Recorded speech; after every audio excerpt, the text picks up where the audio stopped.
The dog that disappeared after the fire until a little girl called his name. They said the dog ran into the flames and never came back. At least that's what the official report said, but stories have a way of surviving, especially the ones that were never supposed to be told. Years after that fire, after the cruiser explosion, after the department swept the ashes under silence, something strange happened in the quiet town of Echo Ridge. A little girl named Layla, barely speaking since her father's mysterious death, vanished during a snowstorm. No tracks, no clue, just a broken family, and a dog that no longer trusted anyone. Until that night, when Clara unclipped the leash. And for the first time in years, Ash once called Ranger ran not away, but toward something, toward someone. What happened next would unravel a decade of buried truth and prove that dogs remember everything, even the promises we try to forget. The call came in just after dawn, faint, fragmented, and routed through a decommissioned frequency. Dispatch had almost dismissed it as a glitch, if not for the background noise. The unmistakable hiss of fire, the crackle of something burning slowly. By the time 2 Rangers from Red Creek's Fire Watch unit arrived at Echo Ridge, the mist hadn't yet lifted. The canyon walls trapped the smoke like a ghost clinging to memory. Charred pine branches cracked underfoot, and the pungent stench of scorched rubber clung to the cold air. The cruiser was no longer recognizable. All that remained was a shell of twisted metal and blackened glass. The Red Creek PD insignia had melted into the hood, warped, dripping like wax from a forgotten candle. No bodies, no badges, no backup. Ranger Harlow knelt beside the wreckage, brushing aside a layer of soot. "Still warm," he muttered. "This happened no more than 3 hours ago." Ranger Ellis circled behind him, stepping cautiously. His gaze swept the perimeter, hand instinctively resting near his sidearm. "You hear that?" he asked. Silence. Then a low growl. Not aggressive, not warning, just broken. From beneath the edge of the forest line, something moved. At first they thought it was a bear. The shape was hunched, limping, coated in ash and filth. Then they saw the eyes, amber, wild and shaking, but locked onto them with a strange, trembling desperation. It was a German shepherd, but barely. His ribs pushed hard against his coat, fur patchy with burnt tufts, one ear torn, the other twitching like it was trying to remember a command that never came. Around his neck hung a half-melted K9 harness, the letters RPD K9 still barely legible across the singed strap. His left flank bore a long, ragged scar, still fresh, the wound weeping through char and fur. He didn't bark, didn't lunge. He just stood there, trembling, as if unsure whether to beg for help or run for his life. "Jesus," Harlow whispered, rising to his feet. "You think he came from that cruiser?" Ellis took a cautious step forward, or watched it burn. The dog growled a low, guttural sound, but made no move. His eyes were crazed with memory, flickering between them like he was measuring risk against a history he couldn't forget. Ellis crouched low, holding out a hand. "It's okay, buddy. We're here to help." The shepherd flinched at the word help. He took one step back, then 2, dragging his back leg as if something deep inside had shattered long before the fire ever reached him. Then, in an instant, he bolted. "Go!" Harlow shouted, already running after him. The chase didn't last long. The dog's legs buckled just 50 feet in. He collapsed with a low yelp beneath a dead pine, dust rising around him like a last breath. The Rangers approached, slower now. No sudden moves. Ellis pulled off his jacket, moved in inch by inch, knelt beside the heaving form. The dog didn't resist. He just stared, eyes glassy, lost, full of something no man in that forest could name. "I've never seen fear like that," Harlow whispered. Ellis pressed 2 fingers to the dog's side, feeling the thin rise and fall of his ribs. "He's barely hanging on." They didn't wait for animal control. Wrapped in Ellis's jacket, the dog never fought, never whimpered, just shook in silence like a soldier still hearing gunfire long after the war has ended. Inside the back seat of the truck, his breathing was erratic but steady. Every bump in the dirt road made him twitch. When they hit pavement, he stared out the window, unmoving, as if memorizing the world one last time before giving up. Back at Red Creek's rescue shelter, formerly the old K-9 training center, no one said a word as the Rangers carried him in. He didn't have a chip, didn't respond to a name, didn't sleep. The staff named him Ash for the fire, for the way he came out of it, and for the way something inside him still smoldered. And over the next few hours, as his wounds were cleaned and a makeshift corner was set up for him at the far end of the facility, one thing became achingly clear. This wasn't just a stray. Ash had been trained too well. He responded to sirens with a shudder, to the sound of keys with a snap of his teeth, to a flashlight beam with a growl so deep it chilled the spine. But he let no one near him, not to feed, not to touch, not to speak. He slept standing. He ate only when no one watched. He flinched at the sound of boots. And in the dead of night he would stare at the exit, unmoving for hours, as if willing someone, anyone, to come back for him. But no one came. The town whispered about the cruiser that never showed up in any dispatch, about the K-9 dog with no handler, about the fire that left no trace of a body, no clue of what happened. And in that silence, Ash remained part shadow, part ghost, all scar, a remnant of something once loyal, once proud, now fractured and waiting. The rescue van pulled off the county road just as the fog began to lift from the hills. A rusted sign, nearly obscured by ivy and decades of dust, creaked in the wind. Echo Ridge K-9 Training Center, ST 1983.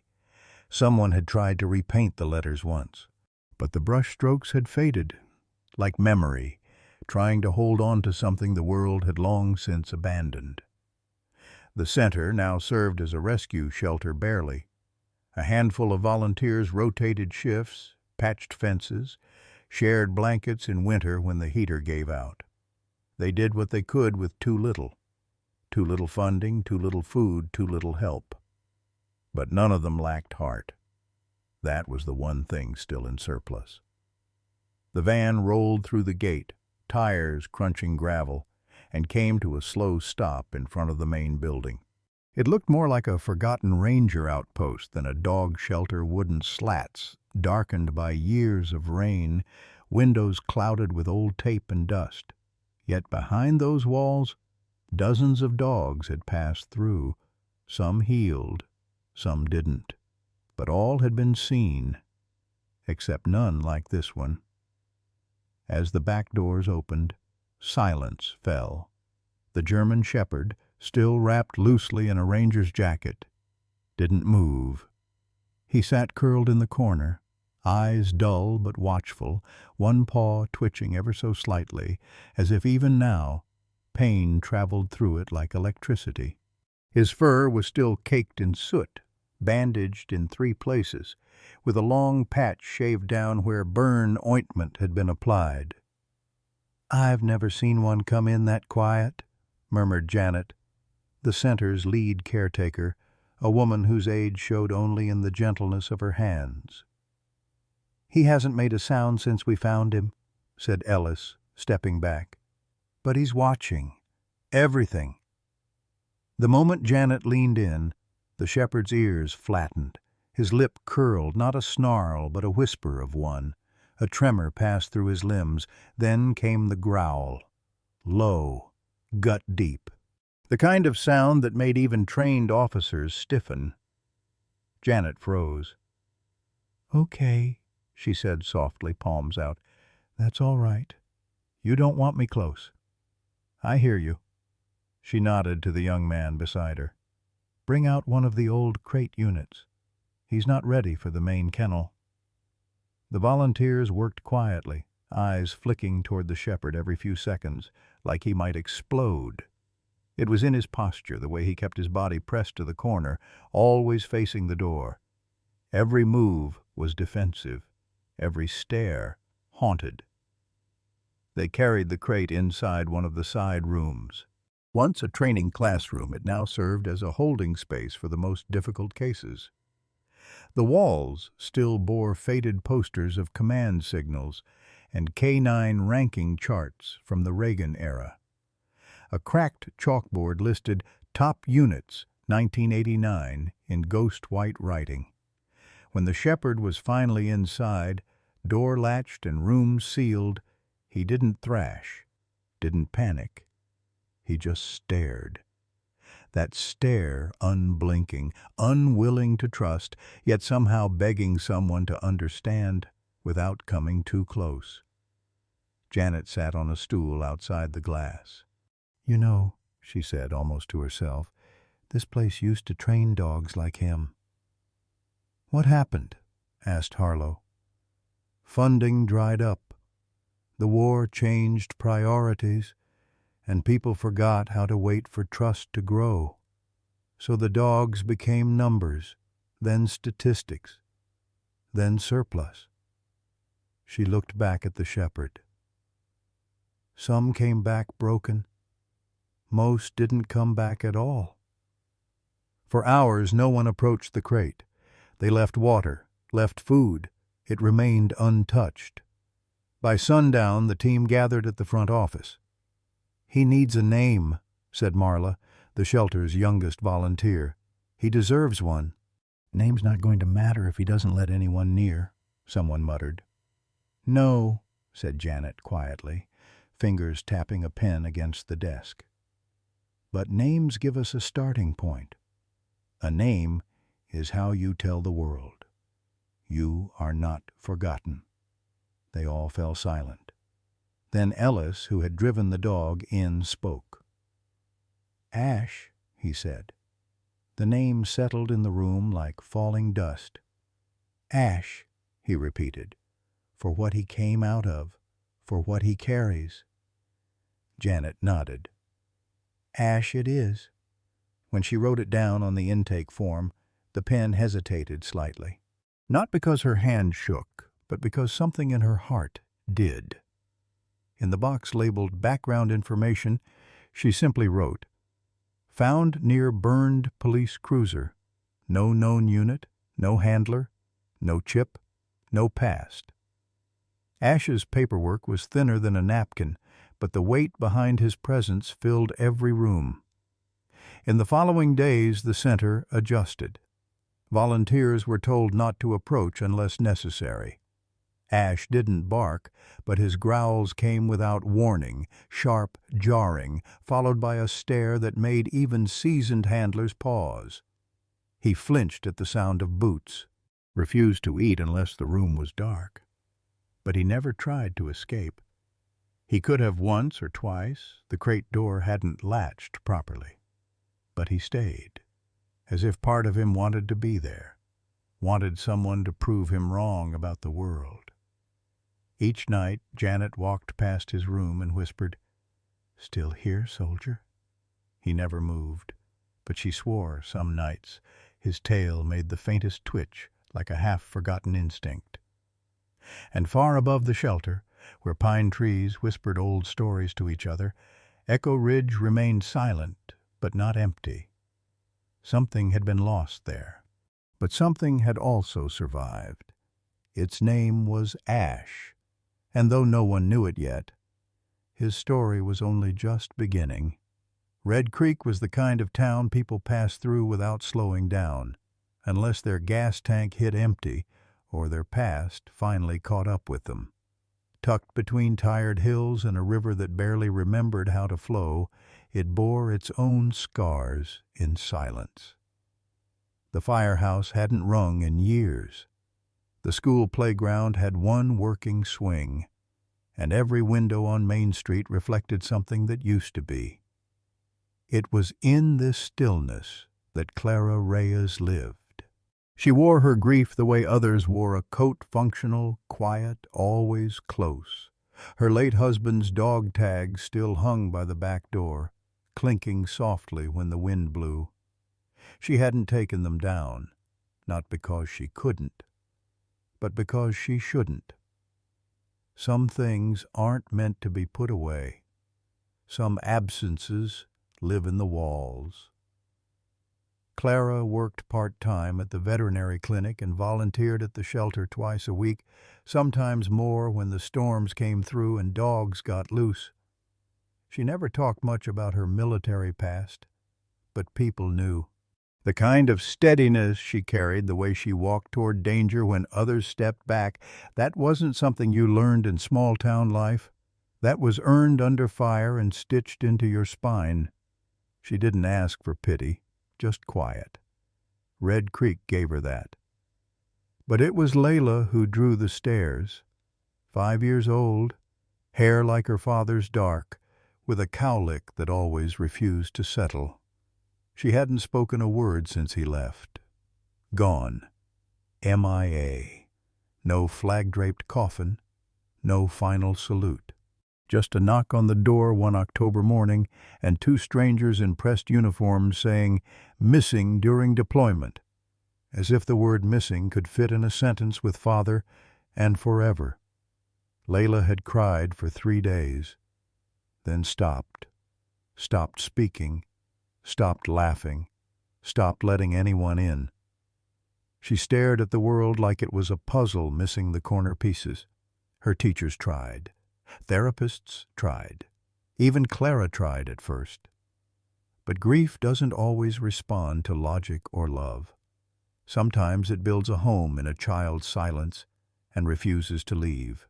Now, Layla mostly wandered the backfield behind their trailer, watching birds trace invisible patterns across the sky, always looking outward, never inward, as if expecting someone or something to return. One Thursday morning, Clara stood outside the shelter with a thermos of coffee and a fatigue-lined stare. Janet handed her the intake sheet. "Name's Ash," the older woman said, jerking her chin toward the back wing. "The one from the fire." Clara scanned the details. "German Shepherd, male, estimated 7 to 8 years, no ID chip, found near Echo Ridge." Janet lowered her voice.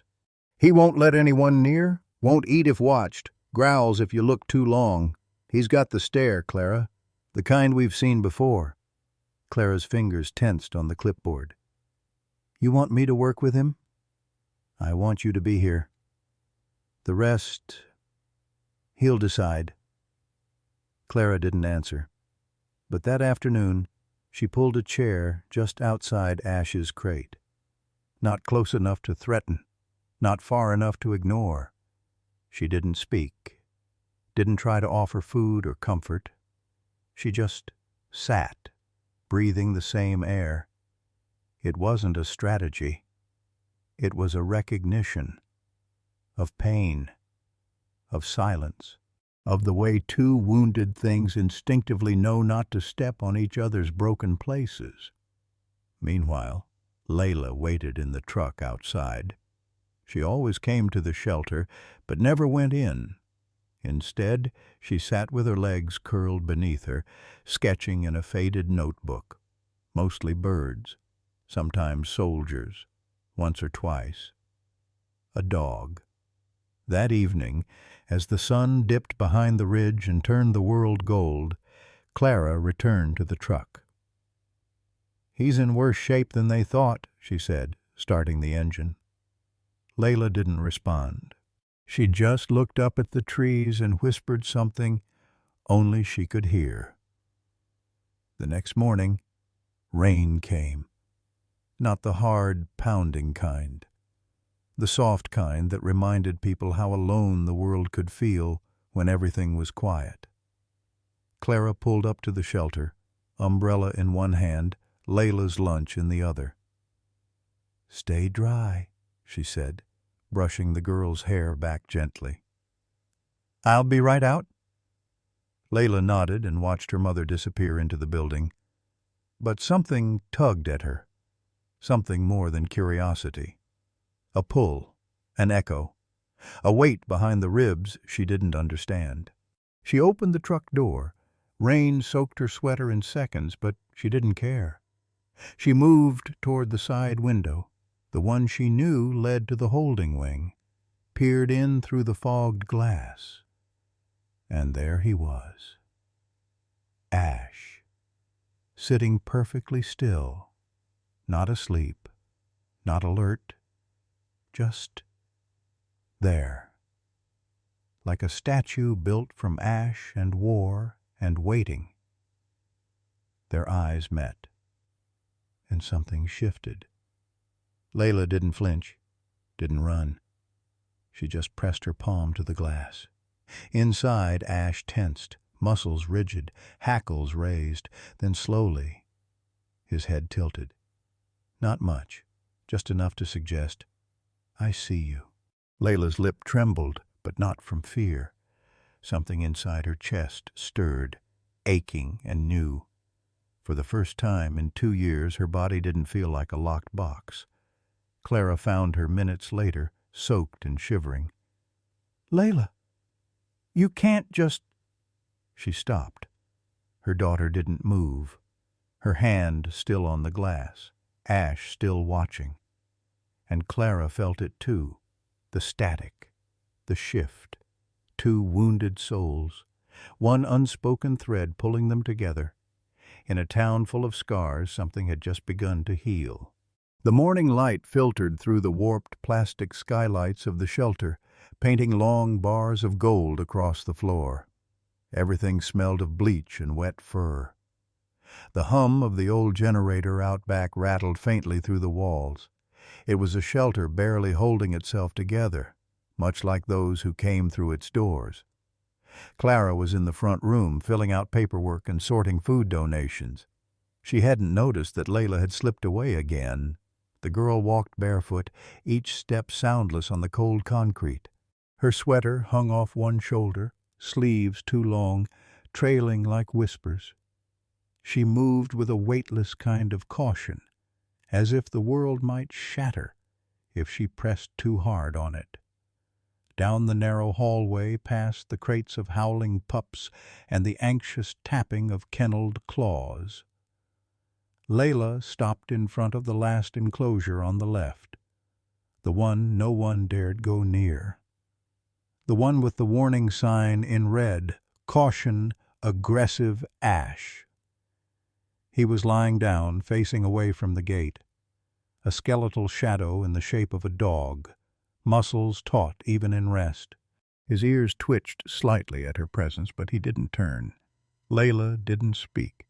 She just sat, slowly, gently, like falling leaves don't need permission. Back pressed to the wall, knees drawn to her chest. With the tip of her finger she began drawing shapes in the dust gathered on the floor. A spiral, a bird, a little sun. Her movements were soft, methodical, not seeking attention, not hoping for reaction. Just being. Ash lifted his head. The chain-link door clinked faintly as his body shifted. His eyes found her. Those eyes weren't the wild, darting kind anymore. No growl rose in his throat, no defensive bark, just that look piercing, unreadable. A stare forged in fire and fear, now quietly watching. Layla didn't flinch.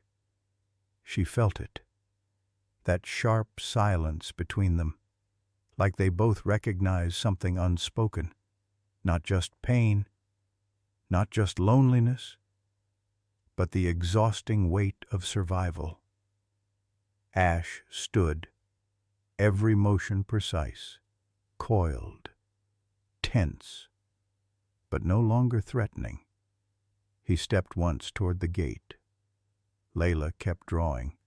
A feather now, then a paw. Ash watched her hand move through the dirt. He tilted his head not in confusion, but recognition. A minute passed, maybe 10, and then he did something that no one at the shelter had seen. He sat, not a collapsed, weary slump, but a willing, present sit, right at the gate, facing her. Clara, just then realizing Layla was missing, moved quickly down the corridor. The sight stopped her cold. Her daughter, the dog, the impossible stillness between them. She didn't call out, didn't step forward. She watched. Layla, unaware, continued sketching. Her hand now traced the outline of a German shepherd burnt along the back, eyes too large for the frame. She paused at the eyes, then reached into her pocket and pulled out a nub of charcoal from her notebook. With care, she shaded the dog's eyes black, but not cold, not hollow, just deep. Ash shifted again, not toward Clara's sound, but toward the charcoal. His nose lifted, his body language tentative curiosity. Layla looked up, met his gaze, and in that fragile second, everything that had ever been broken in both of them bent slightly toward something else, not whole, but open. Clara stepped forward quietly. "Layla," she said, barely above a whisper. The girl didn't speak, but she nodded, slow, as if saying, "It's okay." Ash didn't move away, didn't snarl. He stayed. The war in him, it seemed, had paused. That night, Clara tucked Layla into bed without a word about the shelter. No questions. Just a gentle kiss to her forehead and a long look at her sleeping form, wondering what kind of invisible threads had connected a battle-scarred dog to her silent daughter. In the dark, Layla whispered something, no louder than breath, but real. "His eyes aren't angry." Clara froze, the first words in over 2 years. The rain came just after sundown, not a storm. Just one of those slow, steady drizzles that seemed to soak the bones of the town, the kind that made the roof of the rescue center tick softly, like a heartbeat trying to find rhythm again. Clara drove home in silence, one hand on the wheel, the other occasionally brushing a loose curl from her cheek. Layla sat beside her, bundled in the same oversized hoodie, her face turned toward the blurred windows, watching the drops race each other down the glass. Neither of them spoke. But something had shifted. Clara had seen it earlier, Ash, no longer pacing, no longer baring his teeth when footsteps passed by. Instead, he had simply sat, watching her daughter as if he knew something, as if her silence matched something buried inside him. At home, Clara reheated soup, trying to pretend this was just another ordinary evening, but nothing about it felt ordinary. Layla didn't touch the soup, but she didn't resist it either.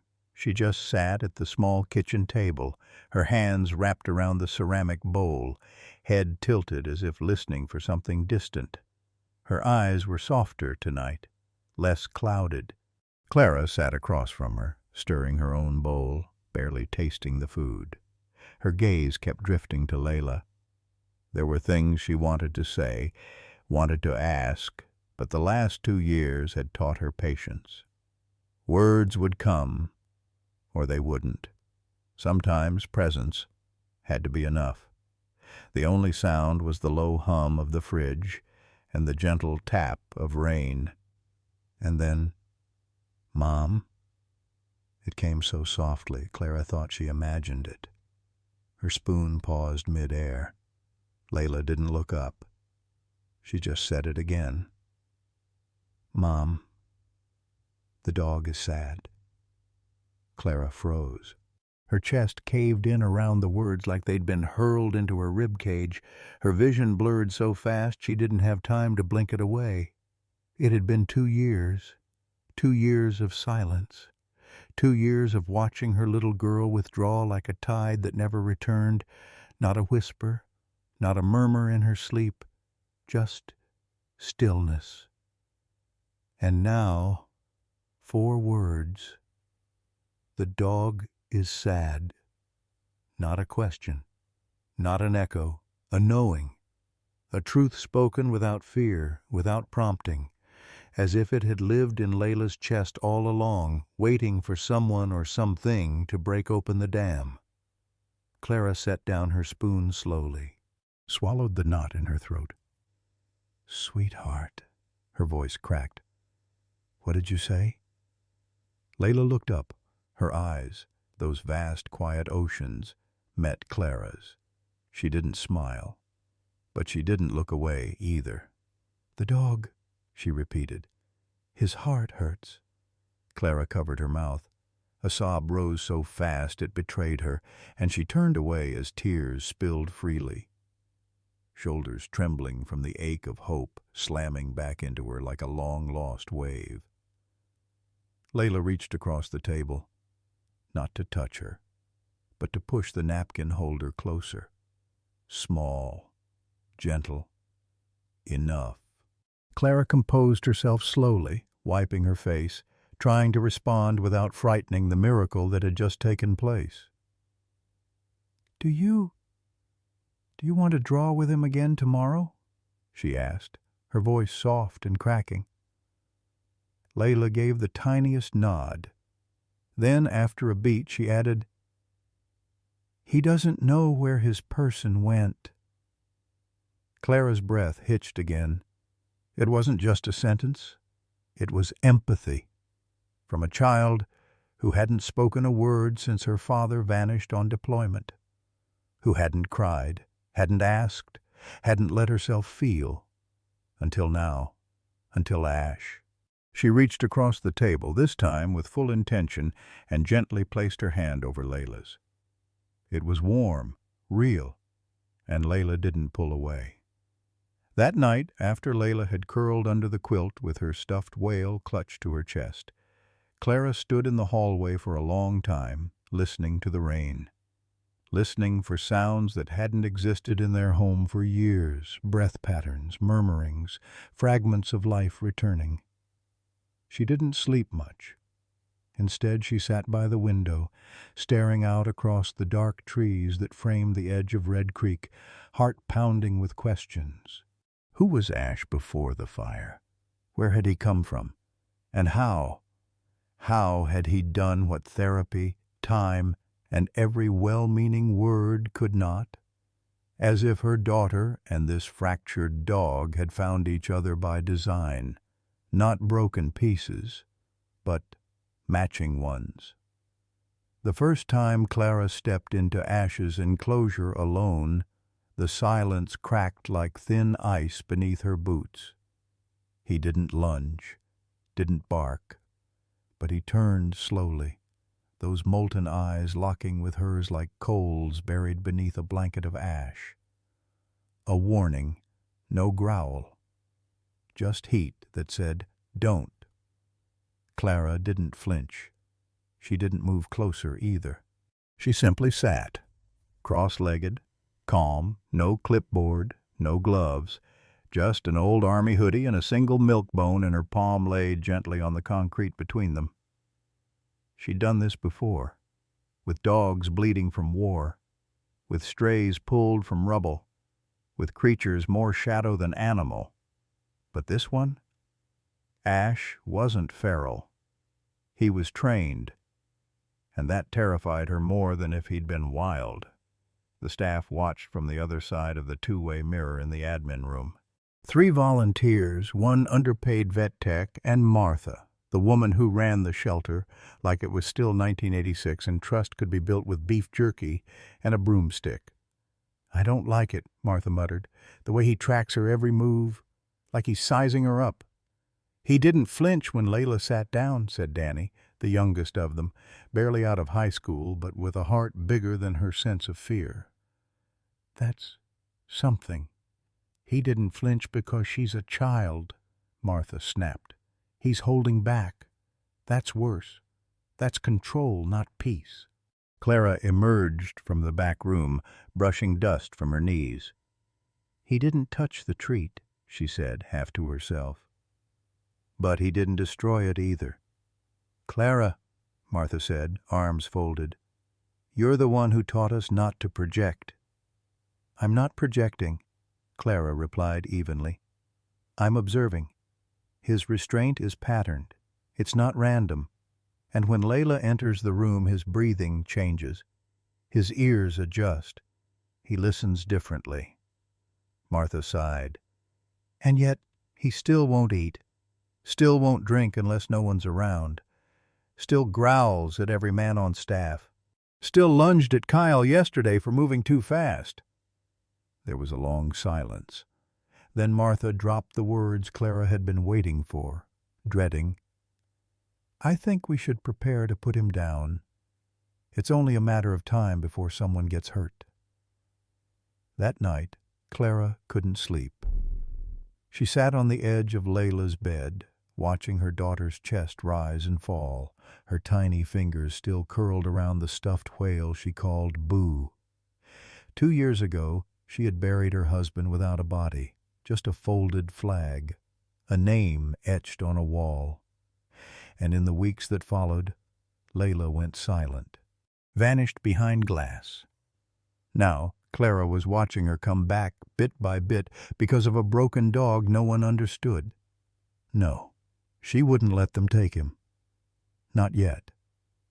The next morning, Clara stood in the center of the shelter's office like a soldier presenting a case to command. "I want 30 days, she said, voice low but steady. "Just 30. Martha raised an eyebrow. "To do what?" "To evaluate him. Properly. I'll log every interaction, monitor every shift in behavior. If he shows signs of true aggression without provocation, fine.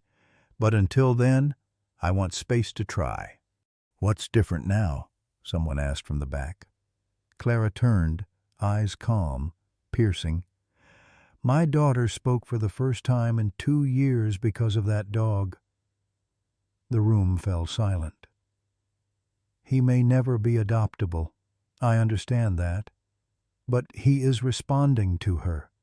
And if there's even a 1% chance he's not gone, if there's a flicker of recognition, of self-control, we owe it to him to try."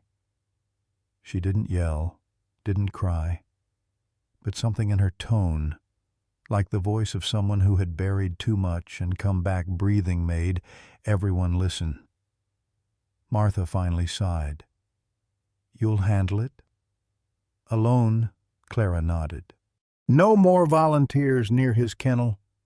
Just me, and only when Layla's present." A long pause. Then Martha reached for the clipboard. 30 days, no more." Over the next week, Clara stayed later, came earlier, took notes with military precision. Ash remained distant but different. He paced less. His food disappeared overnight. When Layla walked past, he'd glance once and hold the look. Not hostile, not soft, just there, present. On the 4th day, Clara entered with a crate in hand. She placed it in the center of the room and opened it. An old police K9 bite sleeve, scarred and faded, donated from the archives of Echo Ridge's defunct unit. Ash stood, stared, and then, without sound, sat down, stiff, watching the sleeve like it had teeth. Clara didn't move. She just murmured, "You remember this, don't you?" No bark, no whine, but his chest heaved once, like something old inside him had been struck. One evening, as the sun bled gold across the pines, Layla wandered to the enclosure and simply sat. Ash approached. No growl, just one step, then another. She held out a crayon drawing, clumsy and sweet, of a dog with fire in its eyes, standing beside a girl with no mouth. Ash sniffed it once, then lay down back facing her, but close enough for Layla to hear his breathing. Clara watched from the hall, a hand over her mouth. Fire under ice. Something was melting. The vet room smelled like iodine, damp towels, and stories no one ever told twice. Clara stood over Ash's sedated body, her gloved hands trembling slightly, not from fear, but reverence. It had been years since she'd worked on anything outside routine field care, but this wasn't routine. Nothing about this dog was. The lights buzzed overhead. The old metal table creaked under Ash's weight, still lean despite weeks of feeding, ribs ghosting beneath dark fur. Layla sat just outside the doorway, knees hugged to her chest, humming that same low tune she only ever hummed around him. Clara had learned not to ask where the melody came from. It calmed Ash. That was enough. She adjusted the overhead lamp. Its light fell over the dog's side, exposing the landscape of his body like a war map. And Clara began to see. Scars. Not just the random patchwork of a stray, but lines. Purposeful. Parallel burns wrapping around his neck and shoulders like wire had once held him tight, unforgiving. Some had puckered into hard, angry tissue. Others had faded, but their story remained. She moved toward his forelegs, gently flexing the joints. The pads were worn, not from terrain, but something more aggressive. Tearing. Repetition. Rigorous drills. Obstacle courses. Abuse. Then she noticed something else. A healed-over puncture along his right side, below the ribs. Too round to be a tear. Too clean. "Bullet wound," she whispered. Her breath caught. That wasn't survival. That was extraction. Ash stirred slightly under sedation. Not from pain, but something deeper, an echo of memory he couldn't chase down. Clara swallowed hard and leaned in, fingers brushing over a small raised bump at the base of his neck. Standard placement. Microchip. She moved quickly, grabbing the old scanner from the wall hook. It was temperamental, but it worked most of the time. She clicked it on, the faint green light pulsing as she passed it over the bump. It beeped. Clara exhaled with relief. "Gotcha." Then the screen blinked. "Unavailable." She frowned, ran it again. Beep. Unavailable.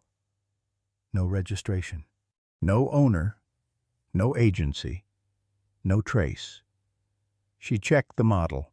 It wasn't malfunctioning. Someone had wiped it. Not removed. Not overwritten. Erased. She stood frozen for a moment, the scanner still humming in her hand. It wasn't just that someone wanted Ash forgotten. It was that someone had the tools and the authority to do it. Outside, Layla pressed her face to the glass. She couldn't hear the scanner's beep, couldn't read the screen, but she knew something had shifted. Ash stirred again. One leg twitched. His ears, even under sedation, tilted toward her voice. "Stay," Layla whispered through the glass. He did. Clara returned to the table and rested both hands on either side of his head. "Where did you come from?" she murmured. She felt the thrum of his heart under her palms. Then something caught her eye, a tiny patch of fur beneath his left ear that didn't grow back properly. A circle, faint, like an old brand. too uniform to be an accident. She turned to the ancient filing cabinet behind her, still stuffed with dusty records from the shelter's past as a canine training ground. She pulled the drawer labeled 1981 to 1999.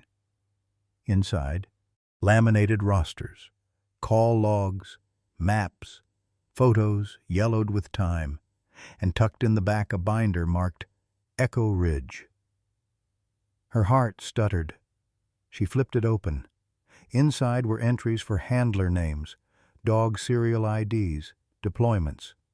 Most were crossed out, redacted, but some weren't. She scanned the pages until one caught her eye. A German Shepherd, male, sable coat. Code name Echo 7. Status KIA during Operation Claytorch. Handler redacted. Recovery unconfirmed. But someone had scribbled a single word in the margin. Ghost? Clara looked at Ash again. Not just a stray, not just a canine.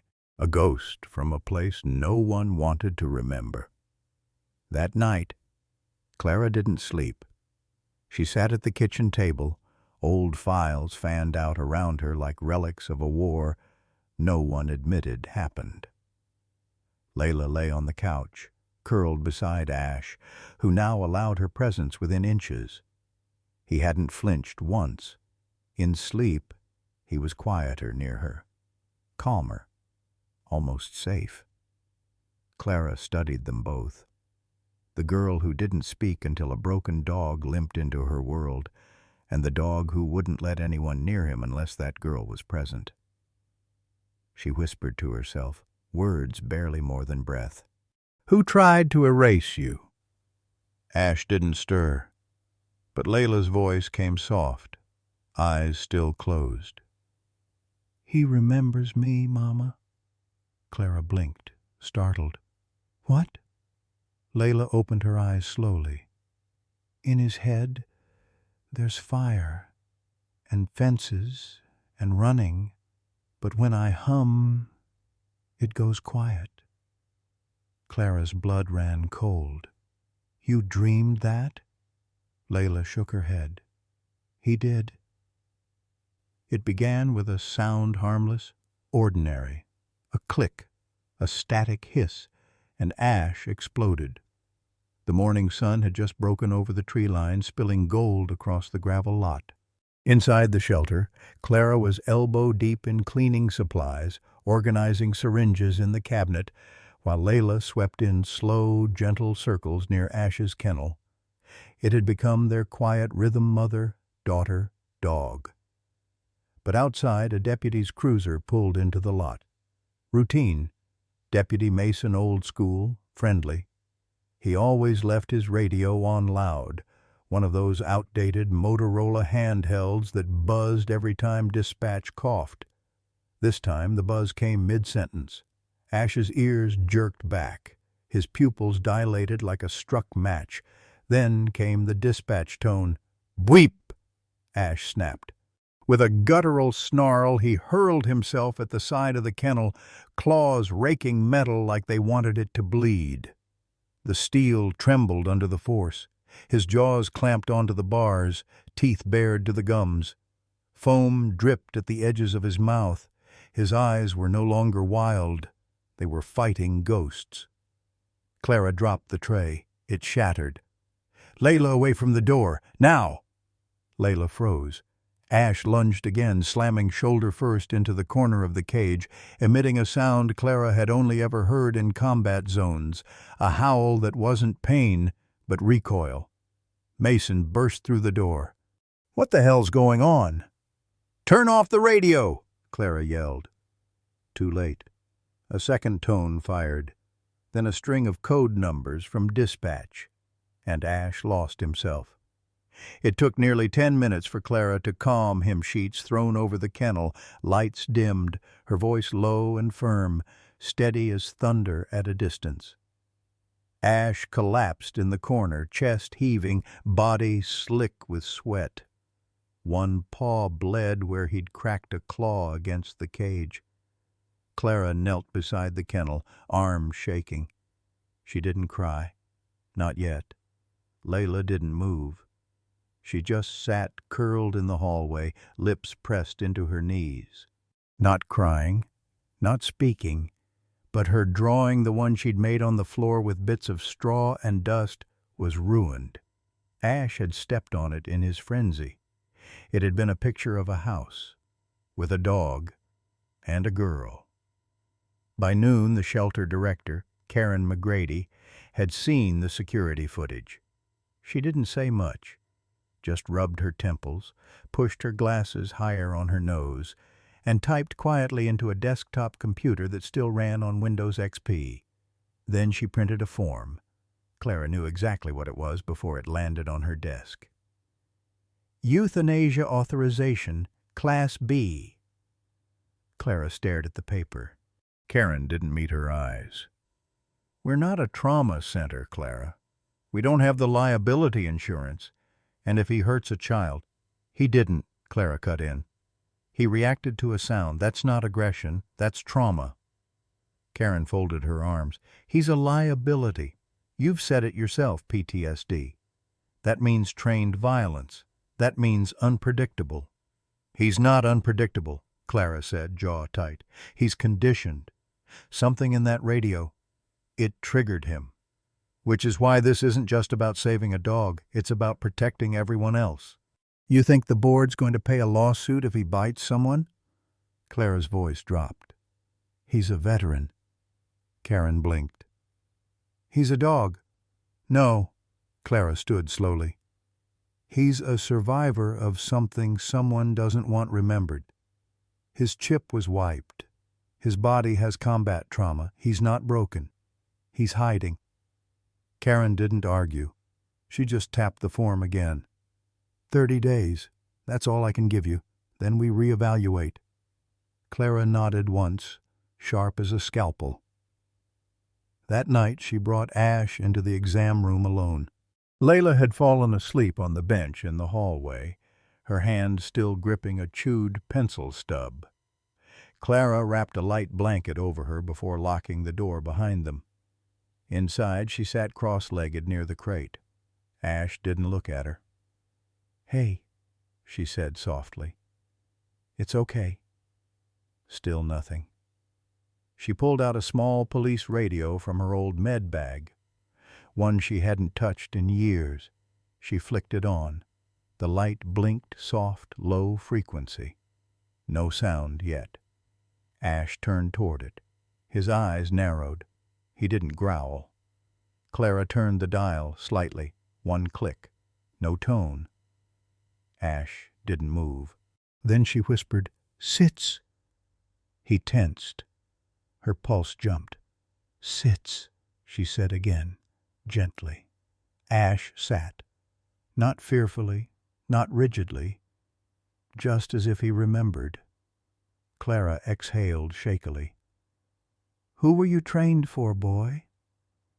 Ash looked at her with the quiet intensity of someone who wanted to answer but no longer knew the language. Outside, Layla murmured in her sleep. Ash's ears flicked, and he lay down slowly, pressing his body against the inside of the crate wall nearest Clara. For the first time since that wreckage on Echo Ridge, he closed both eyes.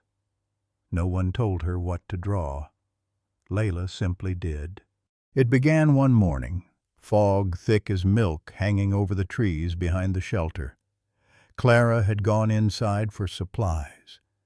Ash lay curled in the corner of his kennel, his ribs faint under the ragged coat, eyes open but drifting. And then Layla knelt on the concrete in front of his cage.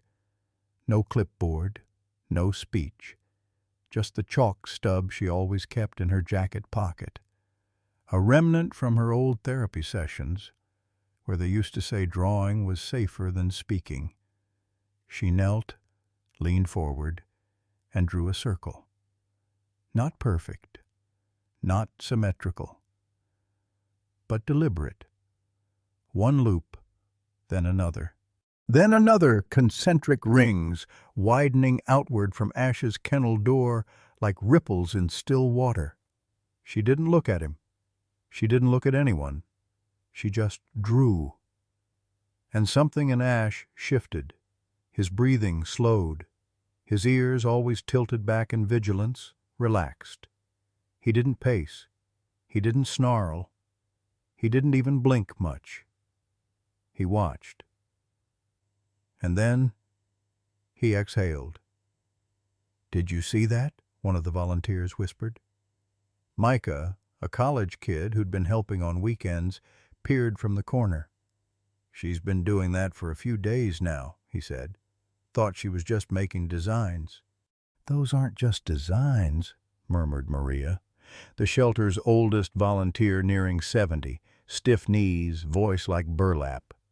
She stepped closer, squinting at the shapes. "Those are focus circles." Clara, crouching nearby with a leash in hand, glanced up. "What?" Maria nodded. "Old K9 trick. Back in the 80s, some trainers used to mark the ground with circles to center the dog before commands. A grounding ritual. You use it with high-strung, high-intelligence units, helps them re-anchor." "Re-anchor," Clara repeated. Maria's eyes moved to Ash. "That dog's been trained deep, not civilian. That kind of pattern memory? That's buried muscle." They all looked at Ash now. He hadn't moved a muscle, but his gaze was locked on Layla, unblinking, unwavering, not as a threat, as if she'd unlocked something sacred. That evening, Clara watched from behind the kennel glass. Layla came again with her chalk. She didn't speak. She just crouched and began again, this time slower. One circle, then two. Her fingers smeared white dust over her jeans. Ash stood. He didn't growl, he didn't retreat. He stepped forward and placed one paw inside the innermost circle, then sat. Then stared at her, like she was a language he used to speak. Clara wiped her hands on a towel and approached Maria by the record shelf. "Why would a dog respond to something like that, after everything?" she asked softly. Maria didn't answer immediately, just flipped through a yellowing folder labeled Retired Units. 1983 and 1989. Then she said, "Because there are some kinds of training that go past the body, into the soul. You don't unteach that. You either bury it or it waits." "Waits for what?" "For someone who remembers how to knock." Later that night, after the lights dimmed and the other staff had gone home, Clara found Layla asleep beside Ash's cage. She had curled up without a word, cheek pressed against the chalky concrete, her palm resting near the edge of the last circle. Ash was lying inches away, his nose nearly touching the edge of her fingers. He didn't sleep. He just watched, protectively. Clara stared at the scene, this silent pact between two wounded things, and for a moment she saw something deeper than behavior, deeper than therapy, a recognition, as if trauma knew its twin by scent alone. She stepped quietly to the side of the room and sank into the worn vet chair by the wall, and whispered into the hush, as much to herself as to the dark, "Whatever they did to you, boy, it didn't take away everything." The wind carried the scent of fall, that morning earthy and cold, with a bite of something dying. Clara was sweeping leaves from the shelter's walkway when she noticed the man. He stood at the edge of the parking lot, like someone caught between coming and turning away, holding a folder pressed to his chest as if it weighed more than paper ever should. He wore a brown wool coat, too big for his thin shoulders, and his hands trembled when he finally stepped forward. "Ma'am?" he asked, voice cracked like an old window pane. Clara turned, her breath visible. "Can I help you?" He nodded slowly, almost apologetically. I was told there was a dog here, a shepherd. Found out by Echo Ridge." Her spine straightened. "We don't usually take visitors back without appointment, sir," He nodded again, patient. "I drove 6 hours. I just need a look. One look." She studied him. Deep creases lined his face.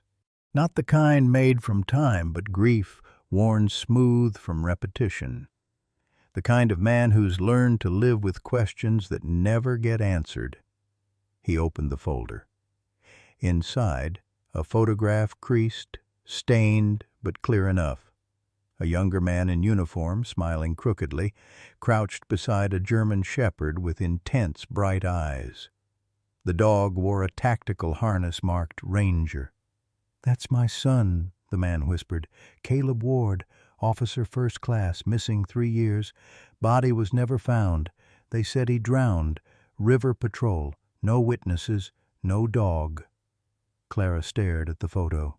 She didn't need to ask. She didn't need to compare markings. She already knew. No. Ranger was pacing restlessly in the enclosure when she opened the side door. The moment the wind shifted, he paused. Head up, nose twitching. Then stillness, like something familiar had just pierced through the noise of now. The man stepped forward slowly. "Ranger?" he called, soft as breath.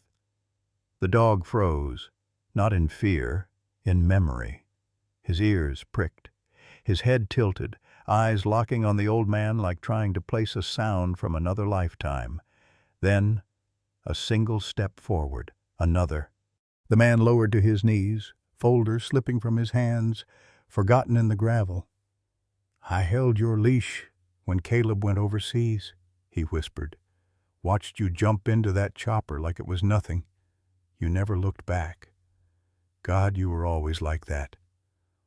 All in." Ranger stepped to the edge of the fence. No growl, no bark, just a low whimper barely audible. A sound so raw, Clara had to blink away the sting in her eyes. Then came the paw, raised gently, pressed against the wire. The old man reached up and pressed his hand to the same spot, like two halves of a long-buried sentence. Inside, Clara poured coffee while the man sat at the scarred kitchen table, the photo laid out before him. They found the cruiser. Empty. River patrol along the state line. We were told a sudden flood washed everything downstream. But no dog, no tracker signal. Just the harness buckle. Half melted. He sipped slowly. But I kept dreaming. Not of Caleb. Of the dog. As if he was still trying to get home. Clara swallowed hard. We didn't know his name. We called him Ash. The old man smiled sadly. He looks like ashes, but he wasn't born from fire. He was born for someone. She hesitated. I wish I could say he remembers fully, but he's fragmented, responsive mostly to my daughter, still on edge. That's all right, the man said. Some wounds don't close. They just stop bleeding. Clara looked toward the hallway, where Layla sat on the floor, sketching another one of her quiet circles. Ranger lay beside her, head across her lap.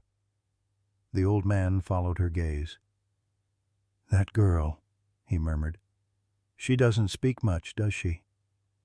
Not until Ranger, Clara replied. He nodded. I won't take him, the man said after a long pause. If he wants to stay, if she needs him. Clara blinked. You drove all this way. I didn't come to take, he said.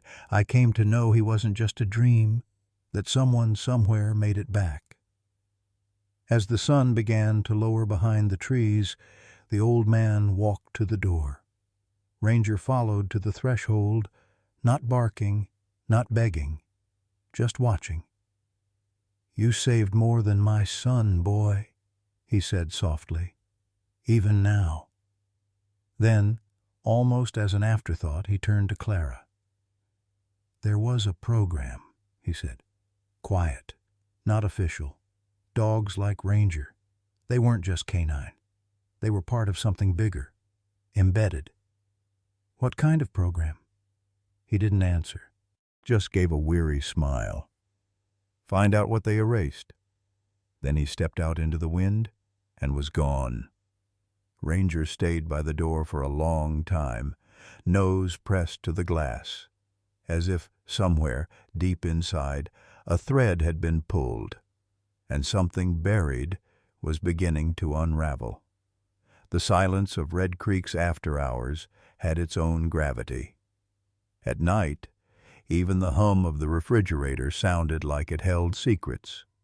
Clara sat alone at the shelter office's back desk, lit by a single desk lamp, casting long, tired shadows across the paperwork she'd requested from the county archives.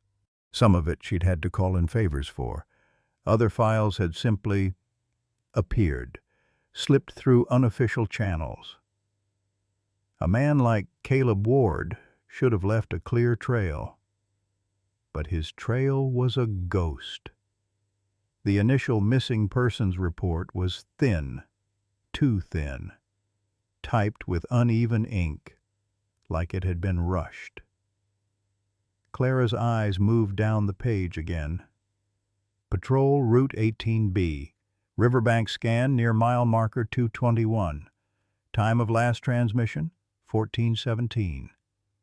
Unit signal lost at 1423. Declared MIA at 1500. Less than an hour between contact and disappearance. Too fast. Clara flipped to the accompanying topography maps. Her fingers paused as they traced the inked route on one, then shifted to a satellite printout she'd downloaded earlier that day. There it was, a set of coordinates from the last known GPS ping. Mile marker 221, only half a mile from Echo Ridge. Her breath caught. The same ridge where Ash had been found. Curled beneath a rusted culvert, his ribs showing, fur matted in dried blood and mud, right where Layla had first stopped walking, as if drawn. It couldn't be coincidence. Could it?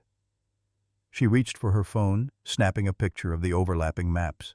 Her fingers trembled, not from fear, but recognition. Something old, something wrong, and that wasn't all. The report mentioned no body cam footage, no comms recording, nothing salvageable. But the timestamp of the patrol's last signal had been scrubbed and overwritten, sloppily. She magnified the PDF on her laptop. A faint mismatch in the metadata. The original timestamp read 1412, changed to 1417. Why? Why alter a 5-minute window? Unless something happened then. Something worth erasing. A knock at the office door jolted her. It was Frankie, one of the night volunteers, coat dusted with hay and feed pellets. "Hey, didn't mean to scare you, just heading out, you good?" Clara closed the file slowly. "Yeah, just following up on something." Frankie lingered. "That old guy earlier. He looked like someone who's been asking the same question for too long." Clara nodded. "Yeah, and someone finally gave him an answer." Frankie hesitated. "You think Ash really is Ranger?" "I do." "And you think his handler didn't drown?" "I think he disappeared, and someone wanted it that way." Frankie exhaled, adjusting the strap on her feed bag. "You ever notice how easy it is to lose people in this town? Like the earth just takes 'em." Clara didn't answer, because tonight she wasn't thinking about the earth. She was thinking about badges and what happened when they stopped protecting and started hiding. Later at home, she laid out the pages across the kitchen table. Layla was asleep in her room, curled against a blanket that still smelled faintly of Ranger. Clara took out an old manila envelope. Inside was her discharge file from the Army Veterinary Corps. 8 years of field deployments, 3 continents, 1 dishonorable mark for going public about the euthanizing of canines with behavioral faults post-service. Silencing by paperwork. She stared at it now like it belonged to someone else. And maybe it did, because this time she wasn't walking away. She picked up her pen and wrote across the top of a fresh sheet. Caleb Ward, case notes. Underneath, Echo Ridge, potential recovery site. No excavation ever filed. Dog survived. Why not the man? Who had access to comms logs? Clara's hand paused over the final line before she scrawled it anyway. What else is buried in Red Creek? That night, in the quiet hum of a town full of unsaid things, Clara Reyes began to dig, not with shovels, but with memory and with fire. The house was wrapped in hush, the kind of midnight silence that settled only after grief had long since unpacked its bags and made itself at home. Moonlight filtered through the living room curtains, tracing pale rivers of light across the floorboards. The glow of a tablet screen flickered in Layla's hands as she sat cross-legged on the rug, wrapped in the oversized flannel Clara used to wear back when the world made more sense.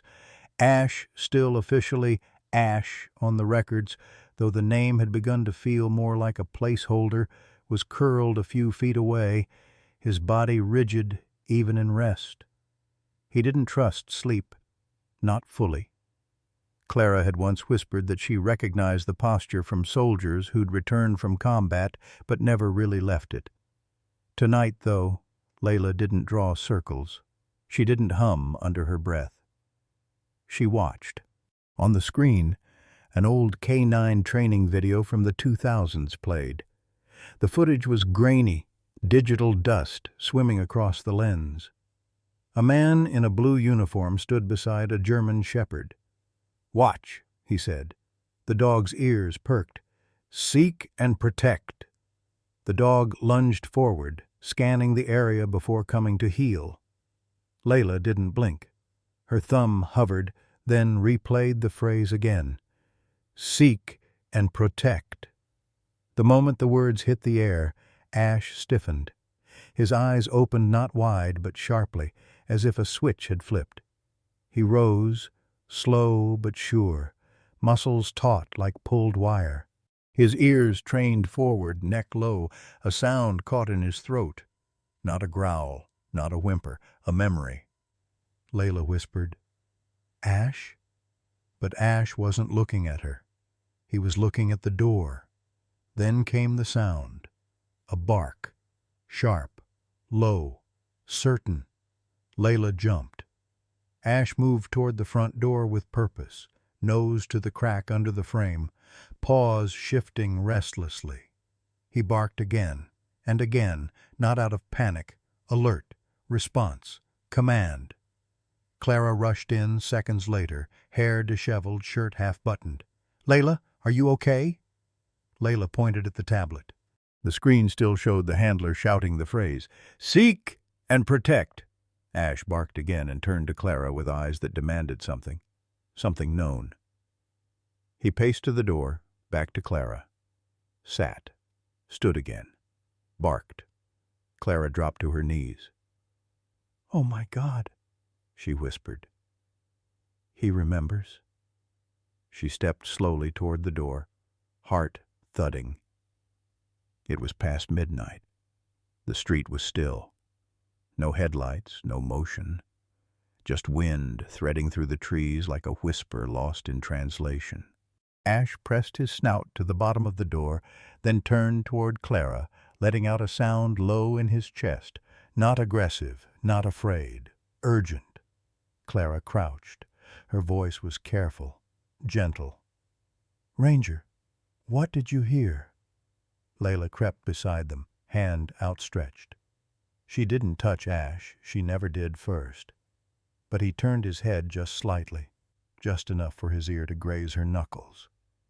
Then silence, as if the air itself was holding its breath. Layla swallowed, then looked at her mother. He knows what he's for. The words were so soft, Clara almost didn't catch them. But they were clear, not whispered, not imagined, and not just about the dog. Clara felt the sting behind her eyes before she could stop it. Later that night, when Ash had finally laid back down, still alert but no longer frantic, Clara returned to the couch with Layla, wrapping them both in the same flannel blanket. On the tablet she hit pause. "Seek and protect," she murmured again. Not a command. A key. What had they built into him? What had been buried beneath scars, beneath silence, beneath the forgotten name of a soldier who never came home? Ash had heard it. Somewhere inside the shredded wiring of memory and pain, the words had found purchase. And he had answered, not with obedience, but purpose. Outside, Red Creek slept on its wounds, hidden beneath quiet streets and decades of dust. But inside one small house, something had shifted. A ghost had barked. A girl had spoken. And an unfinished command had finally echoed back into the world. It started with a whisper in the wind. At first, just a bite in the morning air, sharper than usual, like breath laced with glass. Red Creek, nestled in the bend of old mountains and forgotten roads, had always worn winter like an old quilt, heavy but familiar. But this felt different, like something was coming that didn't care for maps or memories. By noon the sun had vanished behind thick gray sheets, the kind of sky that made the birds disappear, that made the town fall silent before anything had even arrived. Inside the shelter the heaters hummed without comfort. Clara stood by the window, arms crossed, gaze fixed on the creeping wall of white outside. Snowflakes spun sideways, clawed against the glass like they were trying to get in. Layla sat on the cot beside Ash's kennel, legs swinging, fingers absently brushing the fur behind his ears. The dog didn't flinch anymore. Not from her. His eyes, though, those remained sharp, always listening for something more than sound. Clara turned toward June, the shelter director, who was already snapping gloves onto her hands. "The radio just said state troopers shut Highway 11, Clara muttered. "No way in, no way out." June nodded grimly. "We've got enough food for 3 days if nobody panics." There was a long pause. Then Clara asked, "And heat?" June didn't answer. By dusk, the storm had swallowed Red Creek. Power lines bowed under the weight of snow-laden branches. Streetlights flickered, then blinked out. The wind screamed low and long, like it remembered something about the town that even its people had forgotten. Inside the shelter, every sound was amplified. The ticking of the clock, the hum of the backup generator, the soft snore of a blind terrier in the corner run. Even the animals had gone quiet. It wasn't peace. It was a hush born of instinct. Clara made her way down the central corridor with a flashlight, its beam bouncing off concrete walls and chain-link doors. Shadows moved like whispers across the floor. She paused outside Ash's kennel. He was pacing, not frantically, deliberately. Nose low, ears pinned back. "Easy," Clara whispered. "It's just a storm." But Ash didn't look at her. He stared at the far wall like he could hear something beneath it. Layla appeared beside her without a sound. That's how she moved now, quiet as falling snow.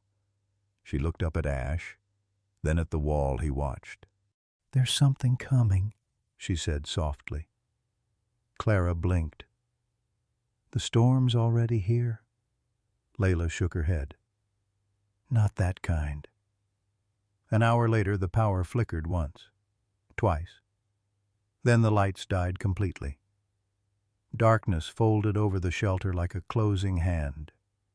Generators failed to hum back. The backup was supposed to last 12 hours. It had lasted 5. The air turned colder almost instantly. A howl split the silence. Not Ash. One of the pups in the south wing, a high, desperate wail that didn't stop even after June tried to calm it. Then the second bark came. Ash. Clara ran. She reached the kennel just in time to see him on his feet, fur raised, body turned not toward the storm, but toward the shelter's back wall, the one facing the trees, the one that backed onto no roads, no footpaths, no lights. He barked again. Once, sharp, short, then went still. Clara dropped to one knee. "Ash, what is it? What's out there?" Layla didn't speak. She reached into her pocket and pulled out a worn piece of chalk, crawled to the floor, and without a word began drawing a circle, then another. Perfect, unbroken. Ash sat, tension melting from his spine, but his eyes never left the back wall. That night, the shelter froze in place. Staff wrapped themselves in blankets, huddled in the supply room. Phones were dead, signals gone, all communication to the outside world silenced by snow and static. But Clara stayed with Layla and Ash. She didn't know why, only that something was watching the town.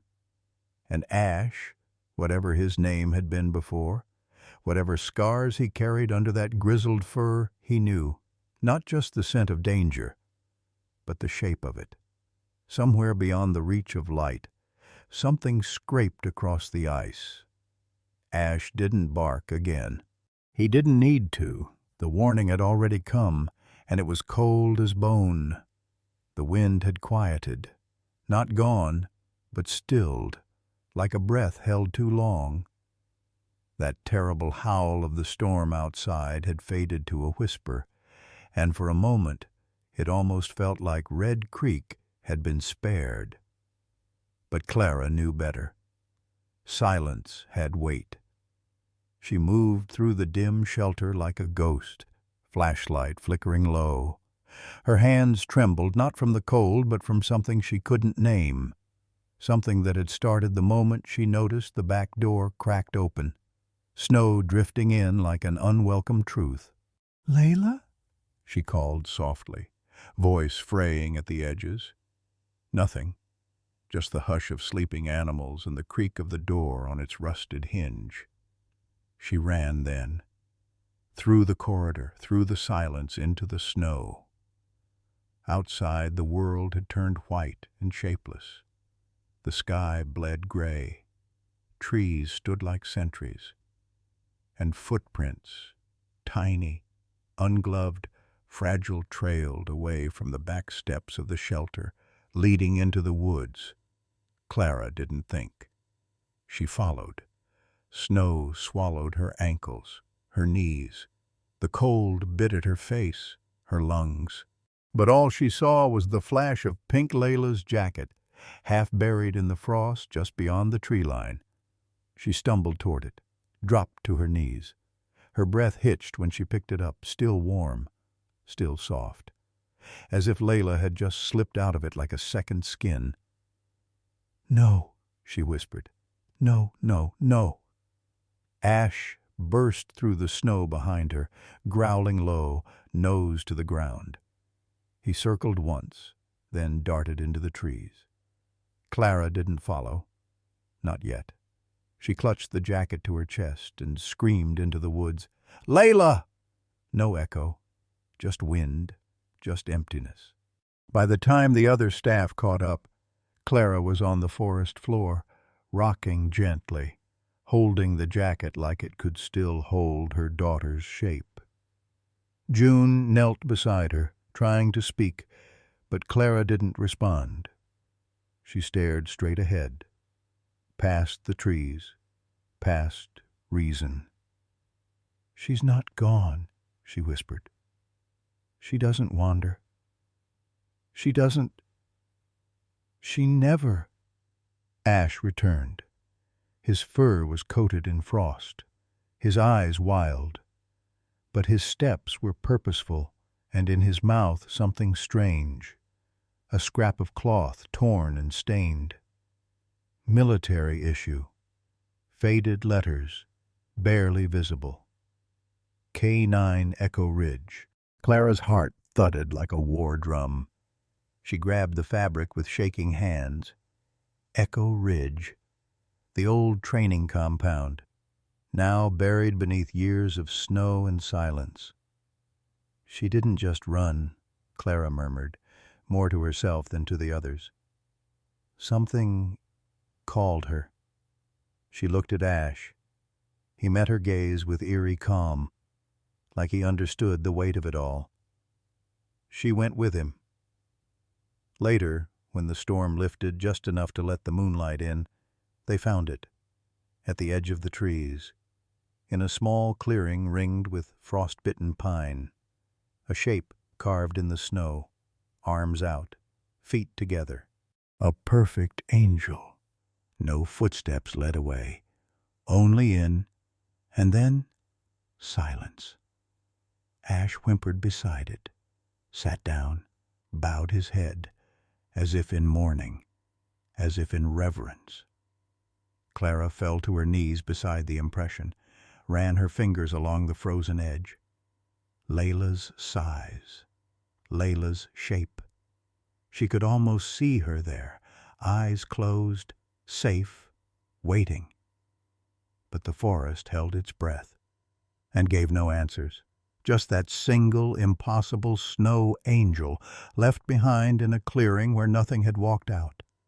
The snow came down in thick, suffocating sheets like memory, like time collapsing. Clara's boots sank with each step, her breath tearing ragged through her chest. The forest around her moaned with wind and distance, but all she heard was her daughter's voice, the absence of it, echoing in her skull. Layla was out here, somewhere. The GPS was useless now. No signal, no light, no way forward except instinct and terror. Ash stood still beside her, frozen not from the cold, but something deeper. His head low, muscles coiled, a statue carved from tension. Clara dropped to her knees. Her gloved fingers fumbled with his collar. The metal latch clicked. "You find her," she choked. "Find her." Ash didn't move. Not at first. His ears flicked. His eyes blinked once. He turned, looked at her. Not through her, not past her, but into her. And in that look, something shifted. Recognition. Not of her, not even of himself, but of purpose. Then he turned, and he ran. It was not the clumsy lurch of a shelter dog, not the timid shuffle of a creature trained to flinch. It was fluid, fierce, full-bodied. The snow didn't slow him. It parted for him like it remembered. Clara stumbled forward, heart in her throat, watching as the shadow of him disappeared into the white. Each stride cut through the world like it mattered, because it did. She followed as best she could, blind. The woods grew denser, quieter. The storm lost its voice, and far ahead she saw movement.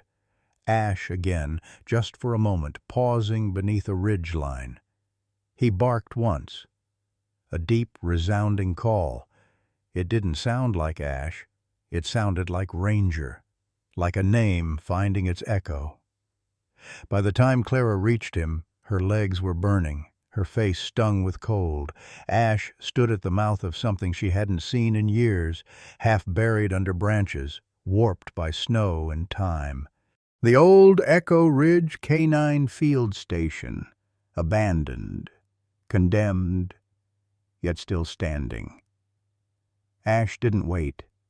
He pushed through a broken slat of fencing, tail high. Clara followed.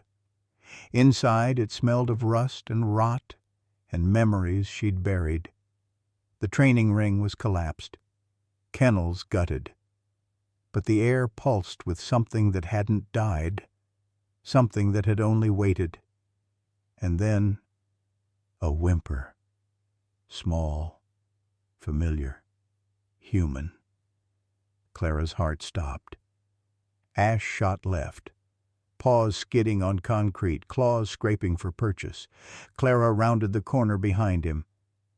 And there she was, Layla, curled beneath an overturned crate, eyes open, silent, alive. Ash stood guard beside her, body still, ears forward. Clara collapsed to her knees and pulled her daughter in. Layla didn't speak. She just laid a hand on Ash's back, fingers trembling, and whispered into his fur, "You came." In that moment, Clara saw him not as a stray, not as a ghost, not as a lost thing broken beyond repair, but as what he had always been. Not Ash, Ranger, and for the first time in years he wagged his tail. The wind had died, but the silence was worse. It sat heavy on the trees like ash after fire, clinging, choking, thick with something unspoken. The snow muffled every step, every breath, as if the land itself were holding still, waiting to see what would come next. Ash pushed forward through the white, shoulders low, breath fogging in bursts that vanished before they could mean anything. His paws bled faintly, pads cracked from ice and salt, but he didn't slow. The field rose before him like a grave unmarked, and it was a grave of time, of trust, of something older than words. His body tensed before his mind did. His paws met a patch of ground that wasn't snow. It was burned earth, frozen into place. The wind shifted, and memory broke loose like shrapnel. Flash! A scream, short, choked, cut off by a single gunshot. Flash! The smell of smoke, sharp and electric. Not wood, not nature, wire burning, coats melting, rubber and blood and betrayal in the same breath. Flash! A man's hand, his handler clutching a badge, then falling, then still. Ash jerked his head, teeth bare in a silent growl. But there was nothing to bite, nothing to chase, only ghosts. Only the echo of a command that never finished. Ranger seek, and nothing after that. Just snow. He stopped at the edge of the ring, once a training ground. Now just a hollow scraped into earth. His paws slowed, and there, half buried in the snow, nestled beside a melted boot print, something broke the white. A crayon, blue, worn on one end, split from cold. Ash leaned down, sniffed once. Layla. Her scent clung to it like warmth left in a blanket. He nudged it, then sat. Not alert, not afraid, still. And something in his chest cracked open. Not pain, not even memory, but grief. The kind dogs don't forget, no matter how many winters pass. Somewhere in the trees, the sound of snow shifting. Ash didn't turn. His eyes stayed locked on the field. The field where Caleb Ward died. The field where Ranger was born and buried. But now something stirred in him again. A command. Incomplete, but alive. And this time, he wasn't alone. The trees had closed in around them, bent with snow, silent as sentinels. Ash moved with purpose now, no longer chasing shadows, but following something more precise than scent, older than instinct. A thread tethered to a name that hadn't left his bones. Layla. He found her by the second tree line where the wind dropped like a blade. Her jacket, damp and stiff, had caught on a branch. She'd crawled forward tiny tracks, weaving, faltering until they vanished beneath a drift. Ash lowered his body and began to dig. His paws clawed snow and ice until they struck plastic rounded, warped. An old training tunnel, faded green, left behind like so many things at Echo Ridge. He nosed through the opening, and there she was, curled like a fawn, bare hands tucked under her chin, lips blue, breathing shallow, but there, still there. He didn't make a sound, just inched forward, pressing his body against hers, flank to chest. His warmth spilled into her like light through cracked shutters. Steam rose between their bodies, caught in the narrow crawl space. Ash shifted, carefully, shielding her back from the wall. One paw scratched through the side snowpack, creating a crude air vent, another near her mouth. He pressed his nose to her temple once, gently. Her eyelids fluttered, but did not open. Outside, the storm screamed. Inside, there was only the sound of heartbeats and breath. His breath, her breath, their breath, braided into one rhythm. Ash didn't move the rest of the night, didn't sleep, didn't shake. He just stayed. A fortress of fur and will and memory. A dog not guarding orders, but a child. And in the stillness, something ancient stirred. Not rage, not training, love. Not the kind we teach, the kind that chooses. Dawn broke like a whisper gray, hollow, indifferent. The blizzard had passed, but its silence lingered. The kind that blankets more than ground, the kind that hides the world, not from danger, but from hope.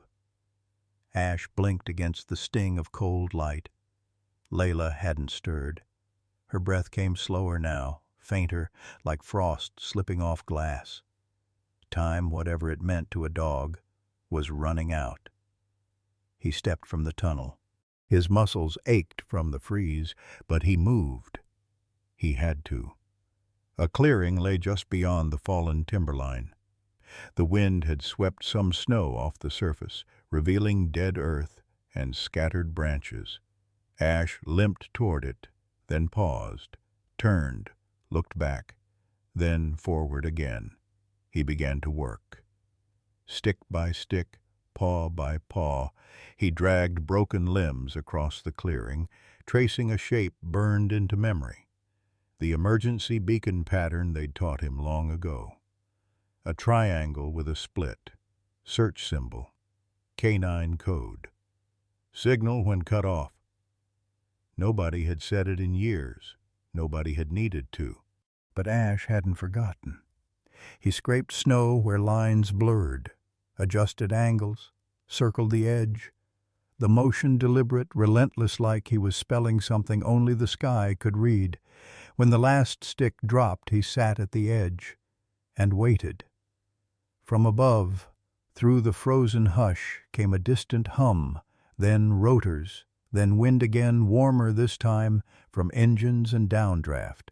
A red cross on white cut through the cloud ceiling.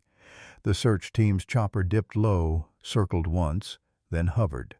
A spotlight froze on the symbol in the snow, and on the dog beside it, head high, tail still. Minutes later, boots hit the ground. A medic rushed past Ash, crawling into the tunnel with gentle urgency. Another knelt beside the dog, stunned at how he hadn't flinched through it all. They brought Layla out wrapped in layers, oxygen against her lips. She stirred.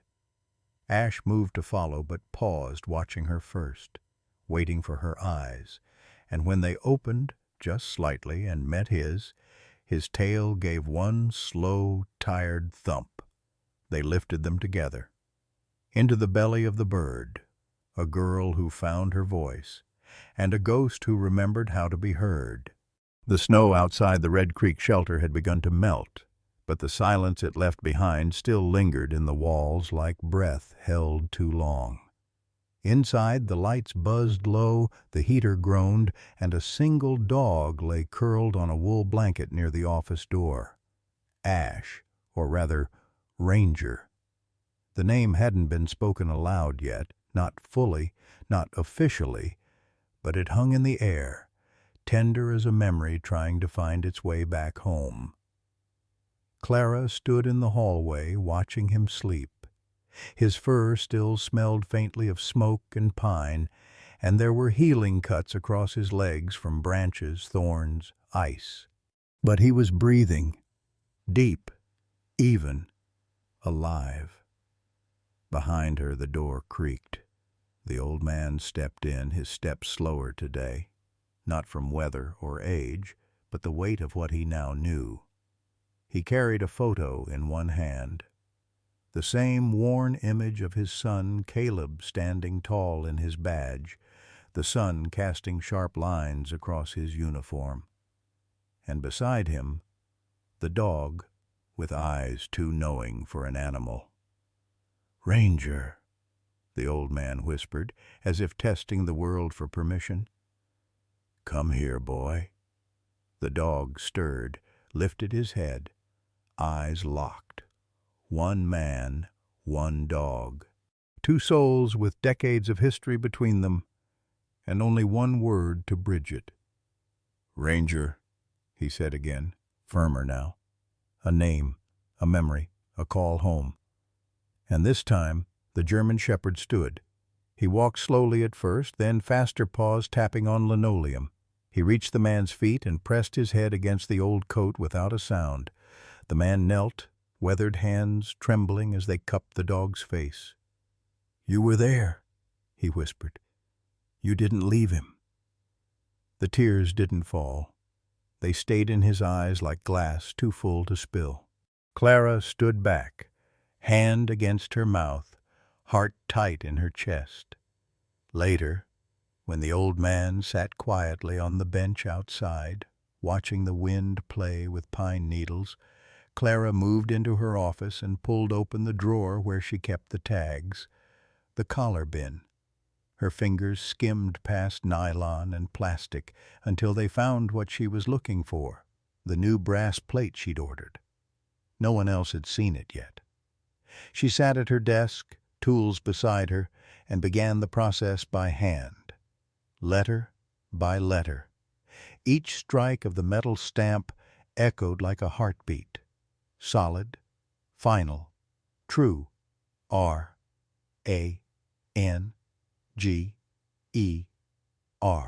No ID number, no chip barcode, no sterilized digits, just his name. And beneath it she added the words barely etched in italics. Never lost, always found. She didn't cry until she looped the collar through the brass ring and walked it down the hallway. Ranger lifted his head as she approached. He didn't flinch when she knelt. He leaned in. As she fastened the collar around his neck, her fingers brushed the fur just above his chest, a patch that had once been burned and raw. It was healing now. Not perfect, but better. "Welcome home," Clara whispered. Ranger blinked slowly, a soft exhale, as if the last 2 years had been waiting for this one breath. And across the room, Layla, wrapped in 2 scarves and holding her sketchbook, smiled for the first time since the storm. She didn't speak. She didn't need to. She just walked forward and quietly drew a circle around them both. The package was unmarked. No return address, no name. Just a small, padded envelope placed in the mailbox outside the Red Creek shelter on a morning that tasted of thawed ice and unfinished business. Clara didn't recognize the handwriting on the label, but something in her gut coiled as she opened it. Not fear, not exactly, but memory. a kind of cold intuition. Inside, a single USB stick. No note, just the device. She stared at it for a long time before bringing it inside. The staff room computer still groaned to life like an old man stretching after years of sleep. The screen flickered, then settled into the dull glow of the desktop. Clara inserted the USB, hoping it would be blank. Corrupted. Forgotten. It wasn't. The folder was titled Ward 477.